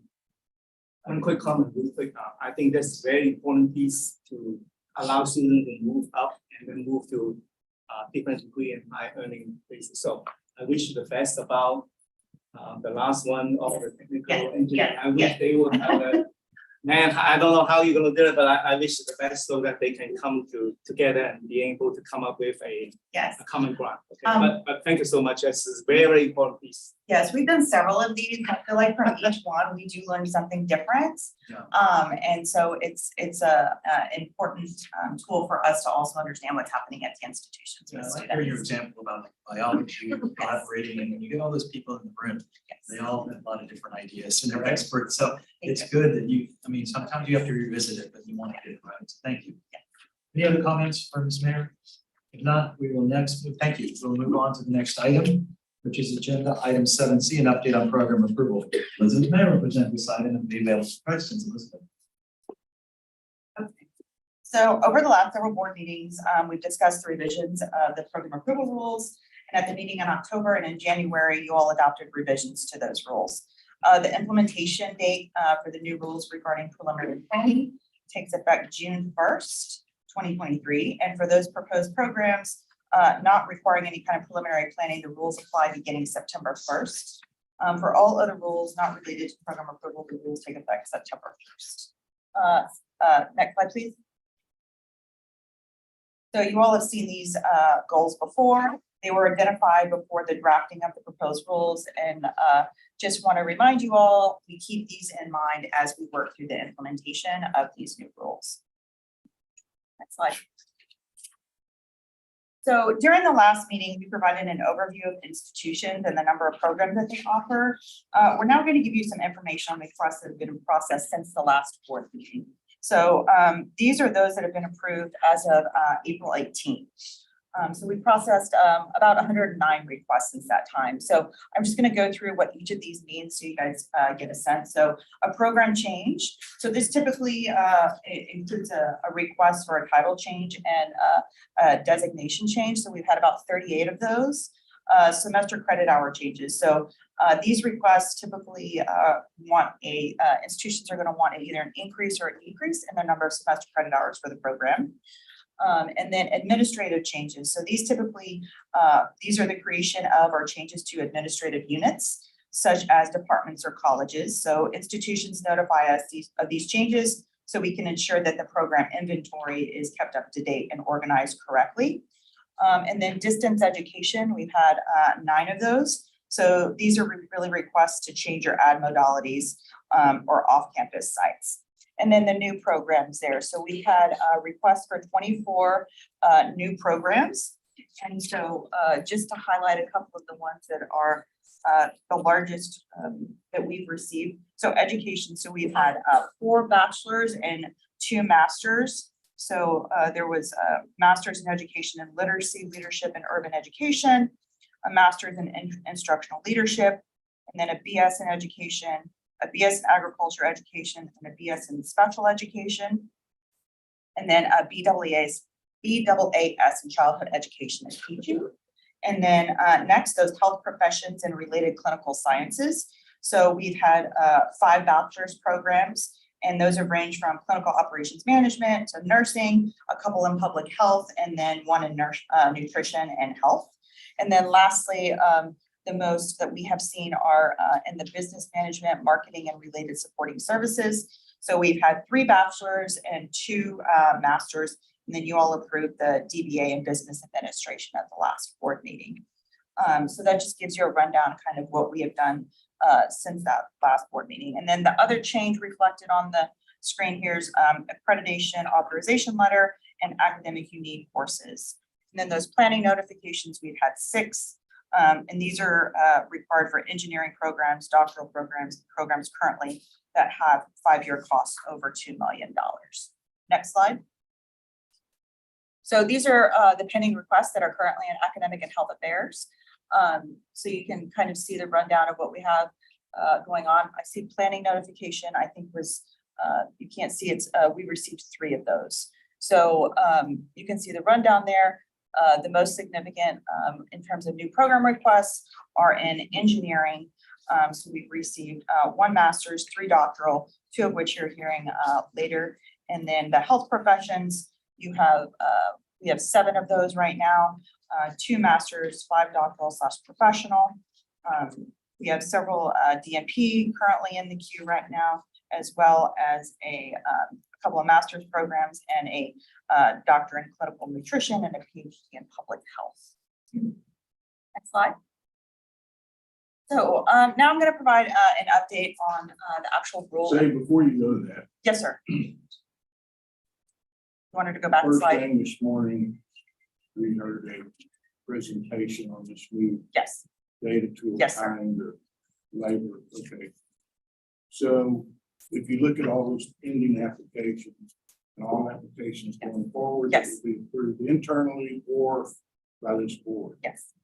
How will this information change the way we approach looking at these degree programs? read my mind, Mr. Torn. I'm getting there. Super quick. Can you go to the next slide? I'm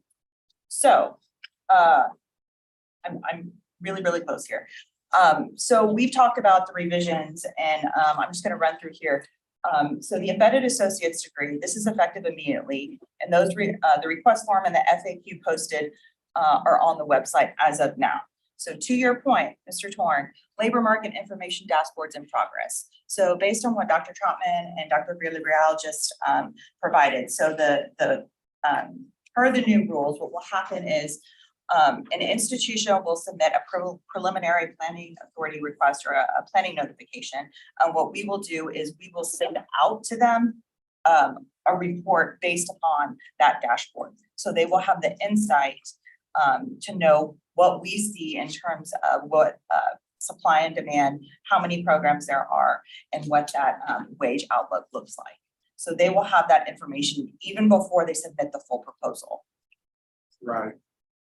But isn't it also incumbent that when we are making our recommendations? Yes, so, Approval, that we yes. are very conscious of that information. Yes, so further down in my presentation, but I will address now. One of the things we're looking at as well is just the full scope of information from the proposal, what the institution is submitting based upon the new rules, to what you all see in terms of the board material and also the letter that's gonna go out. So we would like to have a discussion in terms of like, we provide certain information now in terms of degree programs. So what of that is valuable and what of that could be added to, taken away? Like when you're looking at whether to approve a new program or not, what are you looking at? Like what is the most pivotal information that we should be providing you in terms of making that decision? Commissioner? Yeah, so also, so one of the issues that's come up as we're looking at this data is that questions about cost. Yes. You know, thinking about pricing some of these programs that are coming up. Because we can see what the demand looks like, what the wages look like. Right. And sometimes there are programs that are relatively high cost and it would look like it's going to be tougher for students to see that return on investment as a credential value, let alone pay off debt within the horizon. That's going to be a lot more visible, and this is something that we really are going to encourage the institutions and the regents to consider as they're deciding which programs they want forward, how they want to price their programs. It's also something that we think should be part of the consideration for the board when we're trying to decide here's what kinds of programs we want to approve on what kind of schedule. So this is gonna be very helpful to universities, right? Yes. Thinking about the state as a whole in strategic planning, yes. Is it within the agency's purview to look at what the needs are of the state, especially upcoming needs, you know, we heard about hockey puck, and to be able to say, you know, looking at the needs of future space industry, semiconductor industry, we're undersupplied in this key area. And over the next 5 years, we really need to meet that supply. Is there a way to incentivize through expedited approval processes and other things and marketing to the universities to say, hey, Texas institutions, we really need more.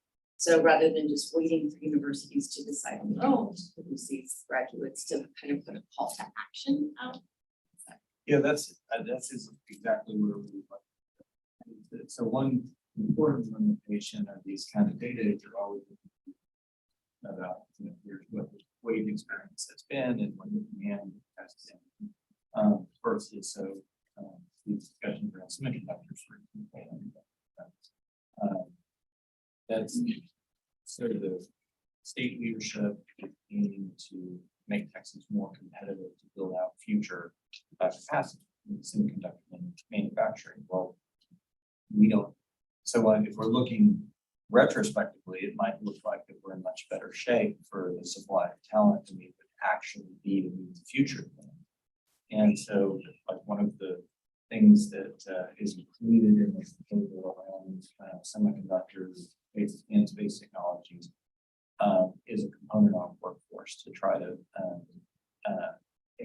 to provide funding to institutions so that they can accelerate standing up those programs.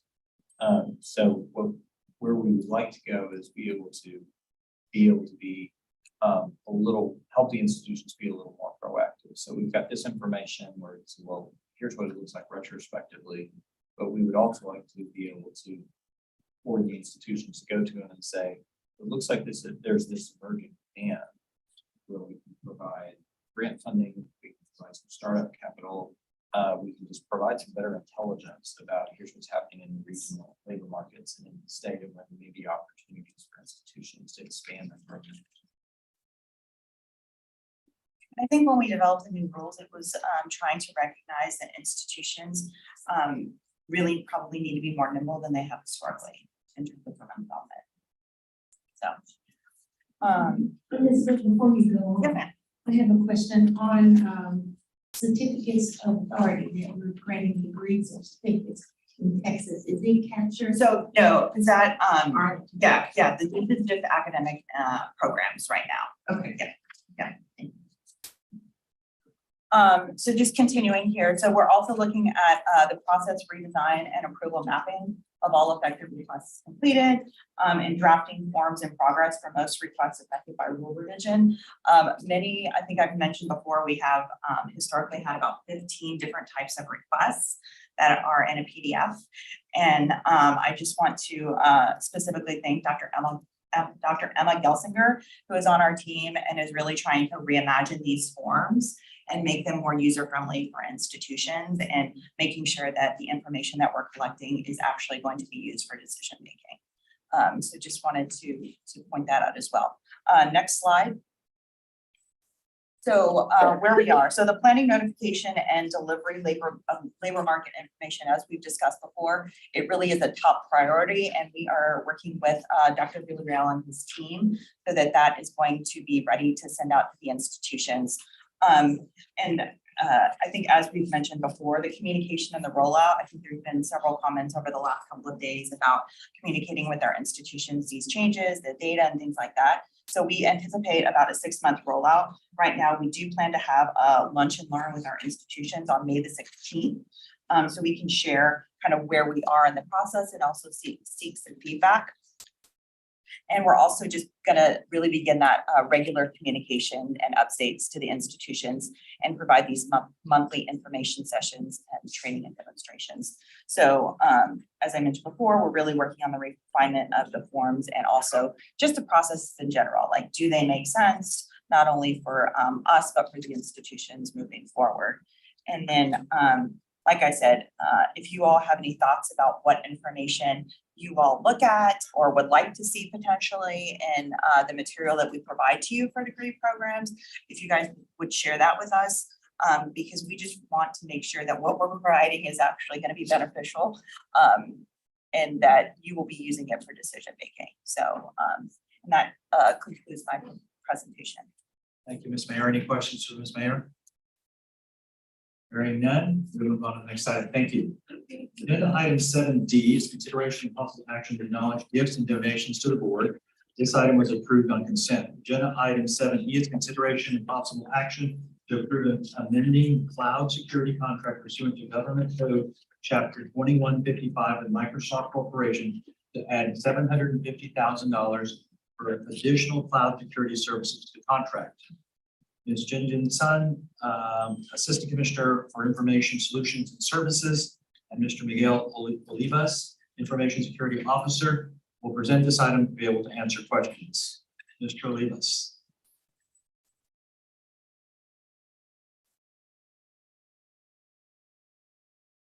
Good morning, everybody. My name is Miguel Olivas. I'm the Information Security Officer for THCB. Good morning, board members. My name is Jinjin Sun. I'm the CIO of the agency. As we presented yesterday, a report for the security of THCB, both on the cloud and on-prem services.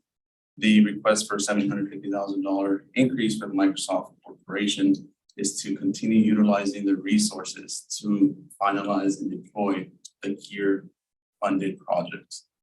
As of now, the limited resources that we currently have would put a stop to those project deployments, and we would like to continue utilizing their services so we can make sure there's no stopgaps. Thank you. Members, any comments or questions? Hearing none, Mr. Lisa, thank you so much. Members, no questions. I have a motion to approve amending the cloud security contract pursuant to Government Code Chapter 2155 with Microsoft Corporation to add $750,000 for additional cloud security services to the contract. Do I have a motion? So Motion by Ms. Williams. Do I have a second? Yes. Second by Mr. Anwar. Any discussion? If not, members, those in favor, please signify by saying aye. Aye. Any opposition? Hearing none, the motion passes. Thank you. Next item is 8 matters relating to Committee on Innovation, Data, and Educational Analytics, chaired by Mr. Javed Anwar. Javed? Thank you, Commissioner. Thank you, Chair. My name is Javed Anwar. Agenda item 8A is a committee's shared meeting overview. Thank you for joining us for matters relating to the Committee on Innovation, Data, and Education Analytics. Agenda item 8B through 8G 1-3. Agenda item 8B through 8G 1-3 were approved on the consent. Agenda item 8G4 is consideration of possible action to amend Board Rule 22.49 concerning the Hinson Hazelwood College student loan. Dr. Charles Quintero, Assistant Commissioner for Student Financial Aid Program, will present this item and will be available to answer any questions. Thank you very much. As we discussed yesterday, this proposed rule is in regards to the amount that an individual may borrow through the College Access Loan Program. We're looking to align the calculations that we do for the maximum loan that someone may borrow, to align those with how we calculate that for the forward loan program, and to also better align it with the statutory expectation of limiting borrowing to that which a person would be able to reasonably repay. Happy to go into more detail if you'd like. I know we talked about it extensively yesterday.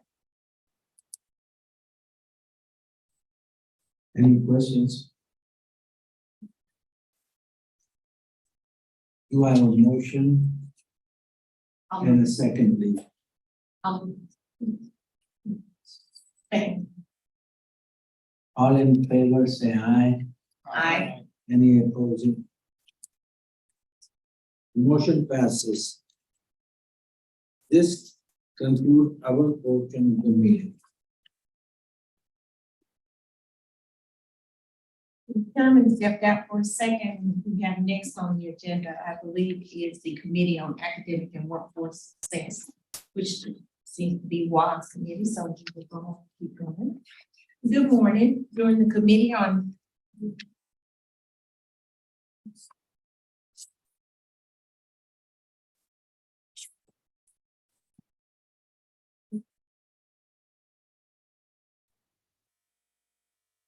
Okay, we're gonna continue and move straight through so we can finish this and then maybe we'll move into lunch. But good morning. During the Committee on Academic and Workforce Success meeting yesterday, the committee approved the following items: minutes from the January 25th meeting, reports on school closures and or teach outs, low producing programs, and reporting of sexual harassment in institutions of higher ed. The request for certificates of authority to grant degrees in Texas from Southwest School of Art and the Texas School of Health Sciences.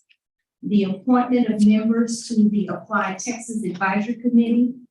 The receipt of fiscal year 2023 and 2024 Carl D. Perkins Committee and Technical Colleges Consolidated Grants. A contract extension for maintenance for the Applied Texas. 2 new degree programs, proposed changes to board rules, Agenda items 10B and 10C were approved on consent. Agenda item 10D is consideration and possible action to adopt a certification advisory council and the commissioner's recommendation related to the request for Medicine College of Biomedical Engineering Technology for its fourth and final certificate of authority to grant degrees in Texas. Dr. Tina Jackson, Assistant Commissioner for Workforce Education, will present this item and be available to answer questions. Good morning. Good morning. Good morning, Board Chair and Board members. Glad to be here with you. I'm Tina Jackson, Assistant Commissioner of Workforce Education, Medicine College of Biomedical Engineering Technology in Dallas, Texas, seeks approval for its fourth certificate of authority to award Associates of Applied Science degrees in Biomedical Engineering Technology. Certificates of authority are granted for 2-year periods. Institutions may be granted successive certificates of authority for a total of 8 years. After 8 years, they must move forward with accreditation from an accrediting agency recognized by the coordinating board. Medicine has applied for its fourth certificate of authority as the institution works towards accreditation by the Accrediting Council of Continuing Education and Training, an accrediting agency recognized by the coordinating board. The certificate of authority will be granted, if valid, from April 2023 to April 2025. Currently, medicine application for accreditation has been accepted, and the site visit will take place this summer of 2023 by the Accrediting Council for Continuing Education and Training. The Commissioner and the Coordinating Board's 6-member Certification Advisory Council independently reviewed the evaluation team's report. The Commissioner and the Council recommend approval of Medicine's College's application for its fourth certificate of authority. And this concludes my report. Any questions for Dr. Jackson? Hearing none, do I have a motion to adopt the recommendation to approve Medicine College of Biomedical Engineering Technology for its fourth and final certificate of authority to grant degrees in Texas? May I have a motion? The motion made by Sam Torn. May I have a second? Second. Second by Mr. Javed. Is there any discussion? Hearing none, all in favor say aye. Aye. Any opposed? Motion passes. Agenda item 10E is consideration and possible action to adopt the Certification Advisory Council and the Commissioner's recommendation relating to a request from Texas School of Health Sciences for its first certificate of authority to grant degrees in Texas. Dr. Tina Jackson will present this as well. Good morning again. Texas School of Health Sciences in Weslaco, Texas seeks approval for its first certificate of authority to award an Associates of Applied Science degree in nursing. The certificate of authority would be Texas School of Health Sciences' first certificate of authority, which would be valid from April 2023 through April 2025. An on-site evaluation was conducted at the institution on November 7th of 2022, and the site evaluation team consisted of 4 subject matter professionals, which included Dr. Paul Schuler representing the coordinating board. The coordinating board's certificate of authority and the certification advisory council reviewed the evaluation team's report, and the Texas School of Health of Sciences replied and responded to the evaluation report on February 2nd, 2023. The CAC members voted 5-0 to recommend approval of the institution's application for its first certificate of authority with 2 conditions of providing additional information. The institution has replied to the CAC conditions with the additional information requested. The commissioner and the coordinating board's CIC council independently reviewed the evaluation team's report. The commissioner and the council recommend approval of Texas School of Health Sciences application for its first certificate of authority. And this concludes my report. Thank you. Any questions for Dr. Jackson? Do I have a motion to adopt the recommendation related to approve the request from Texas School of Health Sciences for its first certificate of authority to grant degrees in Texas? May I have a motion? So move. I have a motion by Mr. Long and a second by Mr. Wilson. All in favor say aye. Aye. Any opposed? Motion passes.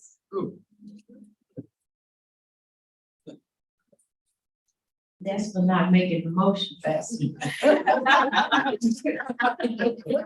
Just checking to see if y'all was listening.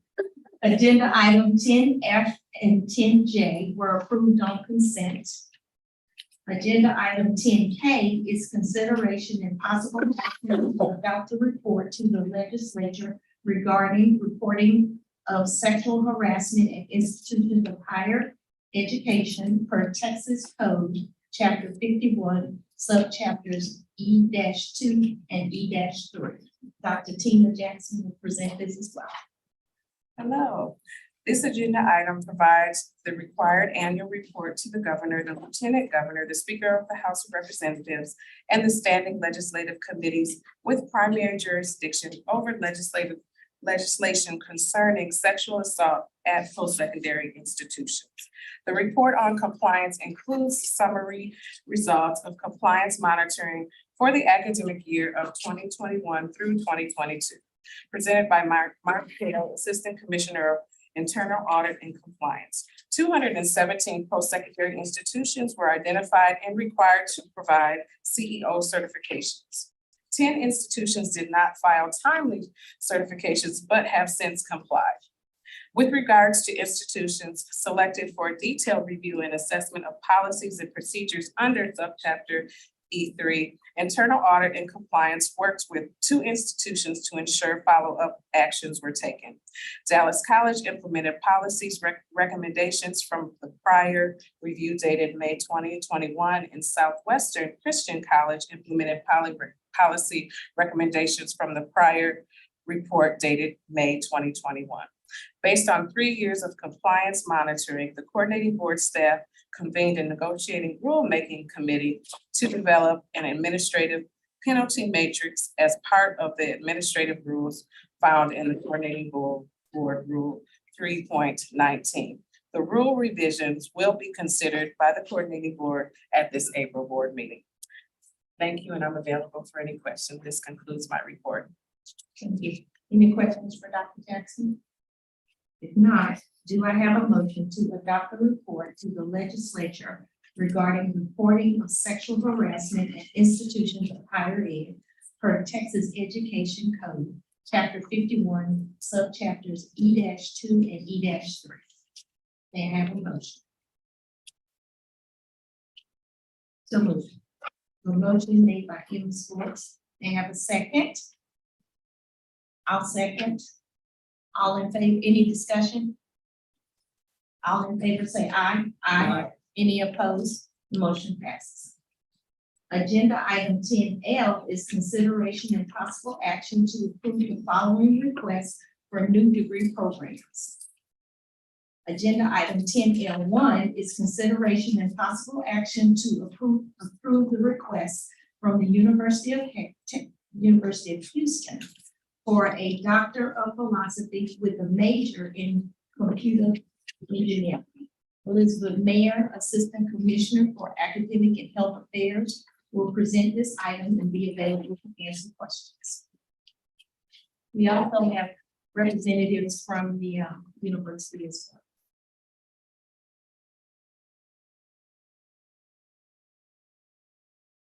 While they're getting set up, I'll introduce who our panels are. Yes, ma'am. Okay. Dr. Yu Tien, and I know I'm messing up your name, I'm so sorry. She's the Assistant Professor of Electrical and Computer Engineering. Dr. Badri Roysam, Chair of Department and Professor of Computer Science, and Dr. Sarah Lawson, Vice Provost and Dean of the Graduate School. And see Dr. Couture getting there. He's not. All right. The University of Houston is seeking approval to offer a Doctor of Philosophy degree in computer engineering. The proposed PhD would require 72 semester credit hours for students entering with a bachelor's degree and 54 semester credit hours for students entering with a master's degree. UH does not anticipate any new hires in the first 5 years of the proposed program. If you guys like to make comments, you can all this way. You have to make them.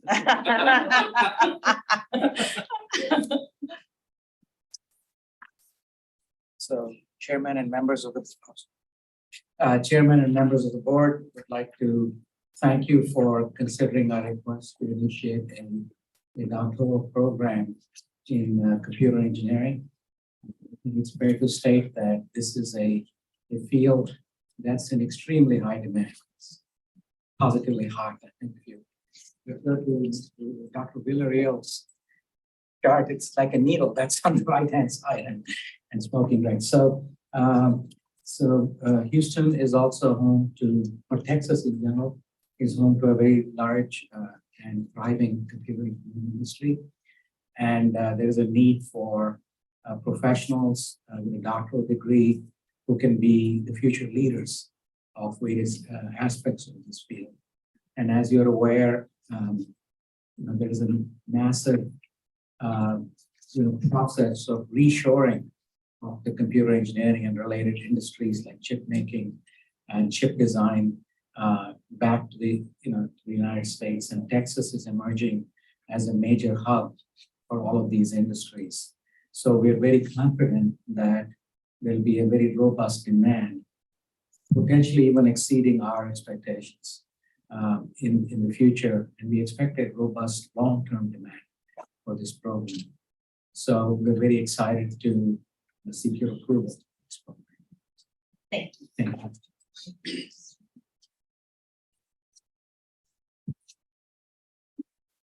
Thank you for support for this program, and I echo all the discussion earlier. This is actually student-driven and industry-driven.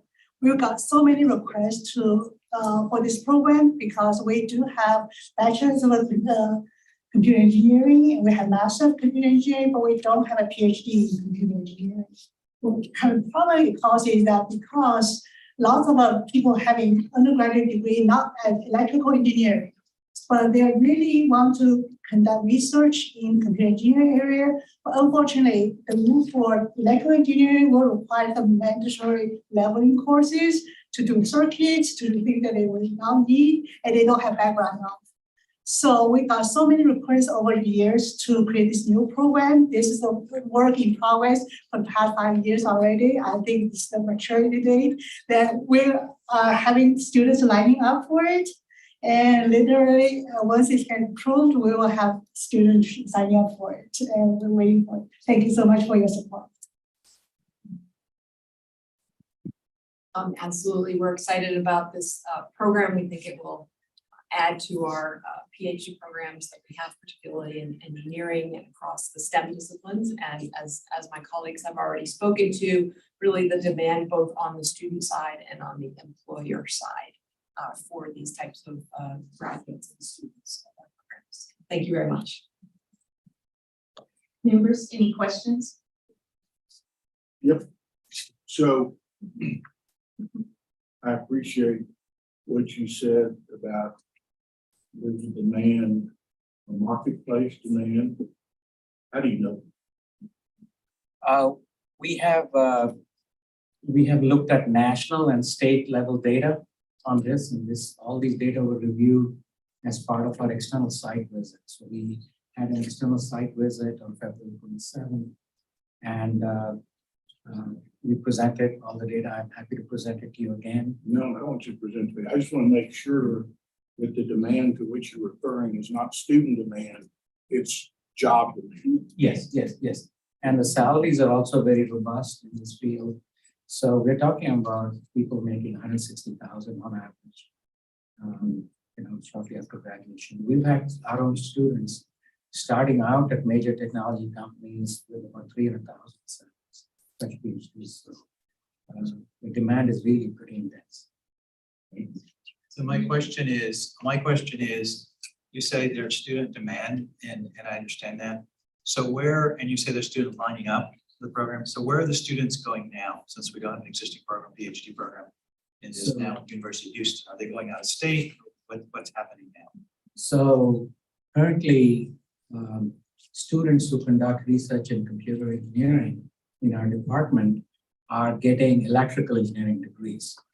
And they are in fact going to all the major corporations.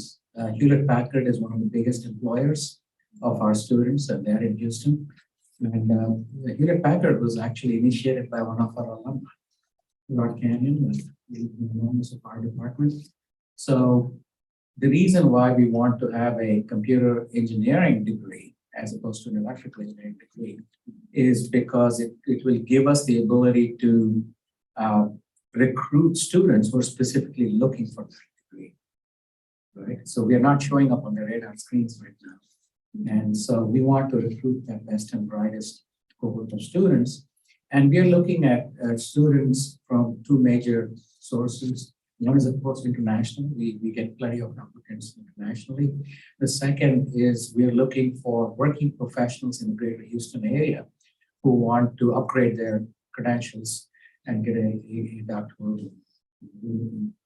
You anticipate the international students will probably be a good percentage, possibly. Are they going to stay here, or are they going to move out of the state? 80% or better of our past, if the past is any guide, right? And this was reviewed by the RAND Corporation a few years ago.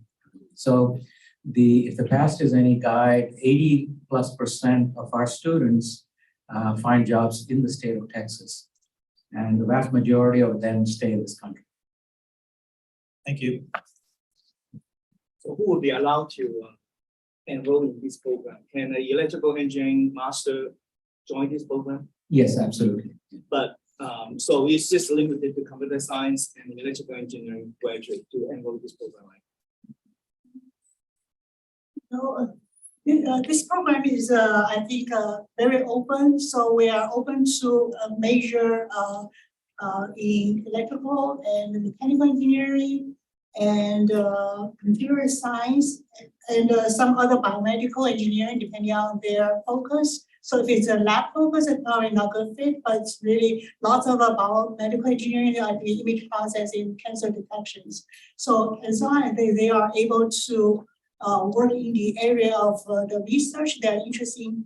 We are very, very open. We don't have leveling courses, but the advisor will recommend any specific course that they may be lacking to take it to one or two courses instead of across the board leveling courses, which actually go through courses they don't actually need or don't have the background of. So the faculty teaching those classes probably are drawn from all the departments you mentioned about, is it correct? So the vast majority of the instruction will be done by professors in our department, but we have an extremely, pardon me, close sister relationship with our computer science department colleagues, and some of the courses will be covered by our computer science colleagues. So it's good to have more PhD in computer engineering so that they can teach in the future, don't you think? Yes, so part of the demand is not only from industry, but also from academia. So a lot of departments around the country and in the state are looking to grow their programs in computer. We expect many of our students to take up faculty positions. Any additional questions? Hearing none, do I have a motion to approve the request from the University of Houston for a Doctor of Philosophy, a PhD with a major in computer engineering? Move to approve. Second. Awesome. Any discussion? All in favor say aye. Aye. Any opposed? Motion passes. Congratulations. Thank you very much. Thank you. Next is agenda item 10L2 is consideration and possible action to approve the request from the University of Texas at San Antonio for a Doctor of Philosophy, a PhD with a major in chemical engineering. Elizabeth Mayer will present this item. We also have representatives from the institutions with us. Dr. Eric Bray, the Chair of Biomedical Engineering, and Dr. Wu Ong, Senior Associate Dean of Administration and Graduate Studies are also available to answer questions. Elizabeth. The University of Texas at San Antonio is seeking approval to offer a Doctor of Philosophy in Chemical Engineering. The proposed program would be face-to-face in San Antonio. Students would be allowed to enter the program upon completion of a bachelor's degree. These students would be required to take 72 semester credit hours to graduate. The UTSA Graduate School would allow 30 credit hours to be transferred from an accredited master's program. Based on these requirements, students entering with a master's degree would be required to complete a minimum of 42 semester credit hours. The Texas Workforce Commission indicates chemical engineering positions will experience a 25.22% increase for the decade of 2020 to 2030, creating around 504 jobs each year due to growth and replacement. In accordance with the institution's proposed hiring schedule, UTSA would hire 2 additional core faculty members. 1 additional core faculty member would be hired in the first year and 1 in the second year of the program. Thank you. All right, so I'm Eric Bray, I'm the chair of biomedical engineering and chemical engineering. I want to first apologize to Dean Browning couldn't make it. Her daughter had a track incident and had to have surgery. So everybody's doing okay, but she's unable to attend. So I'd like to thank everybody for the opportunity to present this program and discuss any questions you might have. I mean, overall, we think this is an incredible opportunity to continue the growth. The field of chemical engineering is essential and important for Texas, both energy, environmental, water, bio applications, a broad range of areas. Petrochemicals alone, Texas is expected is outpaced only by Europe and China in terms of production of chemicals. That's just well, petrochemicals. It's just one area. We looked at Texas Workforce Commission data that said chemical engineering will grow by 28% by 2030. We also looked at burning glass data that in the year before we submitted our proposal, there were twice as many positions open as PhDs produced in the state of Texas. That's just in the state of Texas alone. So we think this is an exciting opportunity, an area that has need, and we hope to be able to contribute. Morning, everyone, and thank you for considering this program for approval. This is a critical program in the state of Texas as well as in San Antonio. This is the only program, or actually, if this gets approved, this is the only program of in chemical engineering that's in South Texas. So obviously, there are students that are interested in becoming an engineering or getting a PhD in chemical engineering from South Texas. I'm sure that they can go to any other programs in the state of Texas, but obviously, due to competition, I mean, a lot of times, those students cannot get into the PhD program in Texas. So this would open up opportunities for students in Texas to be able to obtain a doctoral program or doctoral degree in chemical engineering. Thank you. Any other questions? Just have one quick question. Do you foresee that we will have more local Texan enrolling in this program more than the foreign student, maybe because they're located in like you say in the South Texas, we're going to attract more local in-state students. Yeah, I think what we've seen with our programs and our chemical engineering undergraduate is 7 years old. Is there certainly an appeal to students from the South Texas area? Our PhD programs in our department, we also have biomedical engineering, are about a quarter international. So there's certainly a significant draw and a significant fraction from Texas, right? So I think there's an appeal to remaining in your home state, I believe. So I would anticipate that we will certainly have international students, but not at maybe the higher levels that you'll see in some other institutions. At least that's our experience. It's great. If you haven't, that was appreciate it. So my comment is that projects like these are needed because of the fact that in South Texas, we don't have a lot of degree students that are, we need to get our master's and PhD programs available to them. So what percentages of the classes do you think be minority students? I mean, primarily because UTSA, your population is Hispanic, largely Hispanic. And I'm just curious about that because one of the things we're looking for anymore is to try to encourage more PhDs, African American and Hispanic students to get PhDs and masters. So do you have you looked at that? Yeah, so we've thought about this a lot. So I'd like to point out one thing that I'd like to talk about our department. We're a Hispanic serving institution and our department reflects that. We're about 55–60% Hispanic in our department at the undergraduate level in Kimmy also. But our undergraduate Kimmy is also 15% African American, which is well above national averages also. So we are very diverse. We have a very diverse faculty population. I would say we're probably the most diverse engineering program in the nation through various metrics. We've hired so that's good for mentoring students from diverse backgrounds. There's a lot of representation in our faculty for our students. Our graduate programs in our department are slightly lower than our undergraduate programs. Some of it's the international student population and some other reasons, but generally we are well above 30–40. We're around 40% in our graduate programs in our department, Hispanic and underrepresented minority broadly. So I think we can maintain that. Part of that is the kind of the culture that we have at the institution and also within our department. I think if you look at the biomedical engineering program, we started, I think, in 2003. Consistently, the PhD program has about 50% of our student population in that program being underrepresented minorities. So I'm assuming and expecting that the PhD in chemical engineering would probably be this. Our Talent Strong Texas initiative it's very strong in that. We speak to that. So I'm glad that institution is looking for that as well. So what do you do with this degree that you can't do with a master's degree?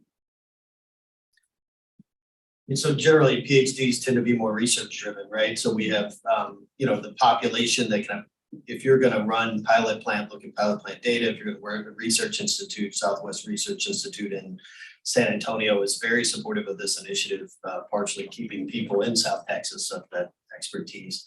So it's more the R&D side. I mean, it's not the majority of the chemical engineers in Texas are not PhDs, but all of these institutions have PhDs in industry, whether it be Valero or Conoco, different companies that support us that they do to do the R&D to kind of optimize processes and maybe not really running the plant day to day. That tends to be less of a, that's more of a master's or bachelor's degree level job.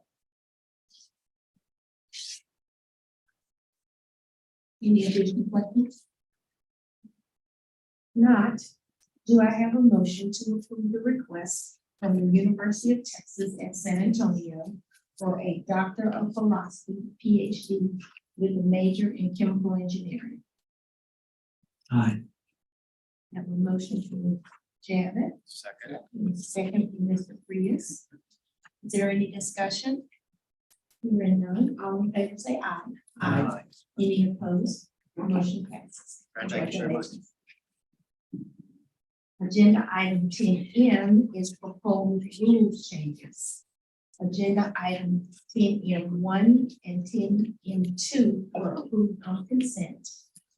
Agenda item 10M3 is consideration and possible action to adopt new board rules 2.200 through 2.207 concerning approval of distance education for public institutions. Dr. Michelle Singh, Assistant Commissioner for Digital Learning, will present this item and be available to him. Good morning, Chairman Farias, Vice Chair Williams, and members of the board. Hello again, happy to be in front of you once again to talk a little bit about the recent changes or the recommendations for amendments for the definitions that currently stand for distance education. The Learning Technology Advisory Committee is a standing committee. I like that my voice still projects without the microphone, but let's go ahead and have that on for those that are viewing at a distance in consideration. The Learning Technology Advisory Committee is a standing committee charged with engaging in substantive policy research regarding the role that learning technology plays in Texas higher education and providing advice and recommendations to the board. In that spirit, and after convening a work group to explore alignment with current practice over the last year, LTAC recommends the adoption of new rules in Texas Administrative Code, Chapter 2, Subchapter J, Sections 2.200 to 2.207. These apply to the approval of distance education for public institutions. Adoption of this new section will amend definitions of distance education courses, distance education programs, and revise the approval process for public institutions seeking to offer distance education. This is all intended to provide Texas residents with access to courses and programs that meet their needs and promote course and program quality. The new rules concerning distance education were published in the Texas Register on January 27th. No comments were received regarding the new rules. The staff recommendation is for approval, and I'm available to answer any questions. Any questions? Hearing none, do I have a motion to adopt new board rules 2.200 through 2.207 concerning approval of distance education for public institutions? Motion made by Ms. Schwartz. May I have a second? Second. Second by Mr. Prius. Any discussion? Hearing none, all in favor say aye. Aye. Any opposed? Motion passes. Thank you. Agenda item 10M4 is consideration and possible action to adopt proposed amendments to Board Rule 3.19 to implement the penalty matrix for failure to meet substantial compliance under Texas Education Code, Chapter 51, subchapters E-2 through E-3. Mr. Jarrell Booker will present this item and be available to answer questions. Gave you a motion. Yes, it is, JD. Well, there you go. Okay. No. All right, as you may recall, Senate Bill 212 and House Bill 1735 was passed in the 86th legislature. That's requiring all employees and staff and faculty of our colleges and institutions, whether 2-year, 4-year, public or private, to report any knowledge of any incidents of sexual assault, sexual harassment, dating violence, stalking committed by or against any enrolled student or employee of the institution. Since that became law, we have now since come back to kind of provide more clarity to the reporting. It's helpful to the institutions and helpful to the agency as to how we're going to actually monitor that and make sure it's done correctly. We convened 13 individuals from all the institutions I named, including health-related institutions, through our negotiated rulemaking process to develop these amended rules to address this sort of clarity. In the amendments before you, we've done a couple of things. One, which I think is the biggest part, is we've added a matrix to determine the amount of the administrative penalty, along with mitigating and aggravating factors as far as reporting. 2, we set a due date for compliance monitoring, compliance certification, and then we've also set a risk-based compliance monitoring system in place for our auditors. And lastly, we provide an appeals process around this sort of process. So we've had the law, now we've gone back and said, this is how we're gonna actually make sure we monitor it. And now we're asking for an amendment of these rules to actually include these changes from the negotiated rulemaking process. Any questions for Mr. Hooper? Do I have a motion to adopt proposed amendments to Board Rule 3.19 to implement the penalty matrix for failure to meet substantial compliance under Texas Education Code, Chapter 51, subchapters E-1 and E-3? May I have a motion? Motion by Mr. Torn. May I have a second? Second by Ms. Schwartz. Any discussion? All in favor say aye. Aye. Any opposed? Motion passes. Thank you. Agenda item 10M5 is consideration and possible action to adopt proposed amendments to Board Rule 4.279B concerning formula funding for out-of-state and out-of-country programs. Dr. Tina Jackson will present this item. Hello again. The proposed amendment of Rule 4.279B would allow an exception in the case that a regional airport exists in the same metropolitan area as the college, but no more than 5 miles across the state line. This narrow exception would allow a college in the same metropolitan area as the airport to operate a technical instruction program in aviation or a similar program and receive formula funding for the offer. The rationale for the rule is that an airport in the same metropolitan area employs Texas residents, services Texas travelers, brings increased commerce to Texas, and educates students living in the metropolitan area. We are aware of only one institution, Texarkana College, that may fall under this provision of rule. That concludes my report, and I'd be happy to answer any questions. So, Madam Chair, I have I guess more of a point of information or question, Commissioner answers. So some of the newer board members, there's this 50-mile rule. And I was curious to see, I know this 5-mile rule is a particular situation, but I sometimes get asked the question about potential proposals about a 50-mile rule, especially now we have shortages of nurses, we have shortages of teachers. And, and Commissioner, maybe this is more for you to give us a little background for the board on how that rule transpired and where we're at now. So the 50-mile rule was part of sort of some of the conventions around how we would do program approvals before. And then as you alluded to, Mr. Chairman, that I think historically folks thought about issues around potential program duplication as being much more contained within sort of more limited geographies. And so the practice was that institutions would notify other institutions within 50 miles of the radius of the program, and there would be feedback. Of course, now we have online programs, we have statewide needs for certain kinds of programs. So in our new program approval rules, we'll have sort of more opportunity for institutions across the state to be able to see here's what's in the pipeline, of course, the board to see what's in the pipeline, and be able to weigh in so we can have more of that statewide view and input. This potential change under discussion is really about there's just an unusual situation where Texarkana College, the physical location of the airport where they provide their program is over the state line, and so it's so this would take care of them being able to offer that program. This is, as you,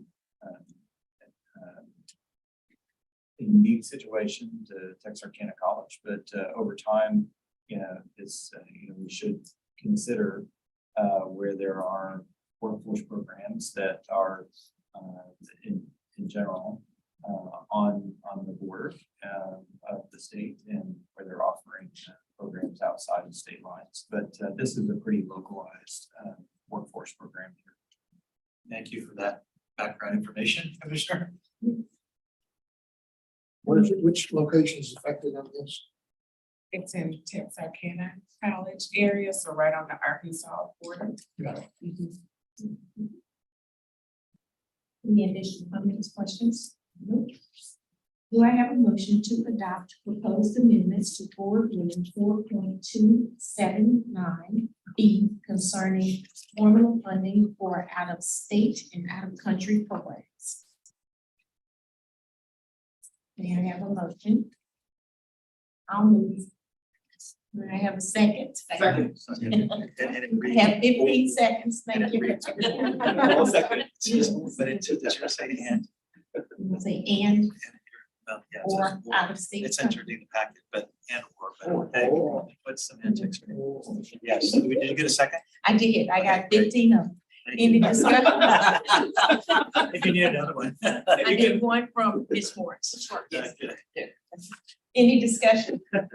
All in favor say aye. Aye. Any opposed? Motion passes. Agenda item 10M6 is consideration and possible action to adopt new board rules 13.400 to 13.408 concerning the True Grant Program. Dr. Tina Jackson will present this one as well.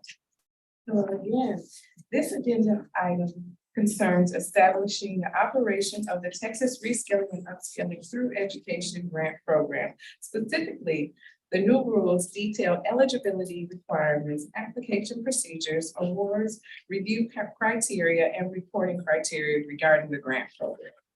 The new rules establish the True Grant Program to strengthen the Texas workforce and build a strong Texas economy. The True Grant Program provides grants to eligible entities for creating, redesigning, or expanding workforce training programs in delivering education and workforce training. There are also provisions for the process of data collection and reporting undertaken by the True grantees and the coordinating board, which will gauge the impact of the True Grant program on student success. The adoption of the new rules implements Senate Bill 1102 from the last 87th legislative session and requires for the operation of the True program grants. And this concludes my report. Questions, comments? Do I have a motion to adopt new board rules 13.400 to 13.408 concerning the True Grant Program? So moved. A motion made by Mr. Thorne, may I have a second? Second. Second by Mr. Frias. Any discussion? All in favor, say aye. Aye. Any opposed? Motion passes. Did I get the second? Right, on that was Both you? Mr. Anwar and I Mr. both. Anwar. We were both at the same time, so that's fine. Agenda item 10M7 was approved on consent. This concludes the Committee on Academic and Workforce Success as part of the agenda. Thank you, Madam Chair.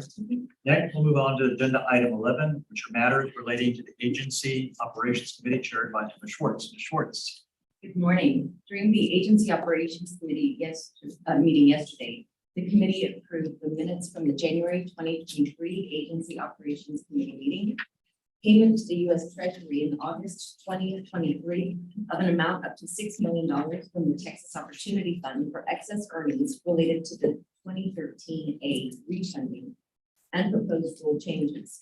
The committee also received a report on grants and contracts, an update on the 88th legislative session, a review of the fiscal year 2023 financial report, an update on internal audit reports and activities, an update on state and federal compliance monitoring reports and activities, and security recommendations from the Department of Information Resources Contract. Agenda item 11B was approved on consent. Agenda item 11C is consideration and possible action to approve payment to the U.S. Treasury in August 2023 of an amount up to $6 million from the Texas Opportunity Fund for excess earnings related to the 2013A refunding. Mr. Anthony Infantini, Chief Financial Officer, will present this item and be available to answer questions. As we discussed yesterday, this is the approval for the required IRS payment this August in the amount up to $6 million relating to our 2013 refunding, where the interest rate on our refunding bonds were so low that it triggered this arbitrage liability that we've been accruing for the past 10 years and need to pay this August. I don't want to go back into too many technicalities on what we discussed yesterday, but I'm happy to answer any questions you have and just ask approval so we can continue our process. Thanks. Great discussion. Thank you for that information. Are there any other questions, members? If not, do I have a motion to approve payment to the U.S. Treasury in August 23 of an amount of up to $6 million from the Texas Opportunity Fund for excess earnings related to the 2013A refund? So moved. Is that Mr. Gomes? Yes. You have a second? Yeah, he moved it. Who moved? I needed a motion. You moved. I need a second. Oh, Mr. Thorne, thank you very much. You were on record. Any more discussion? If not, all those members in favor, please say aye. Aye. Those opposed, say no. The motion passes. Thank you. Anthony. Agenda item 11D was approved on consent, and this concludes the Agency Operations Committee. Thank you, Ms. Schwartz. Okay, this concludes our meeting. Very efficient, very nice. The time now is 11:49 a.m. Do I have a motion to adjourn? Move that down. Dr. Long, do I have a second? Second. Second by Ms. Williams. All in favor, please signify by saying aye. Aye. Any opposed? Hearing none, motion passes. Thank you all very much. Thank you.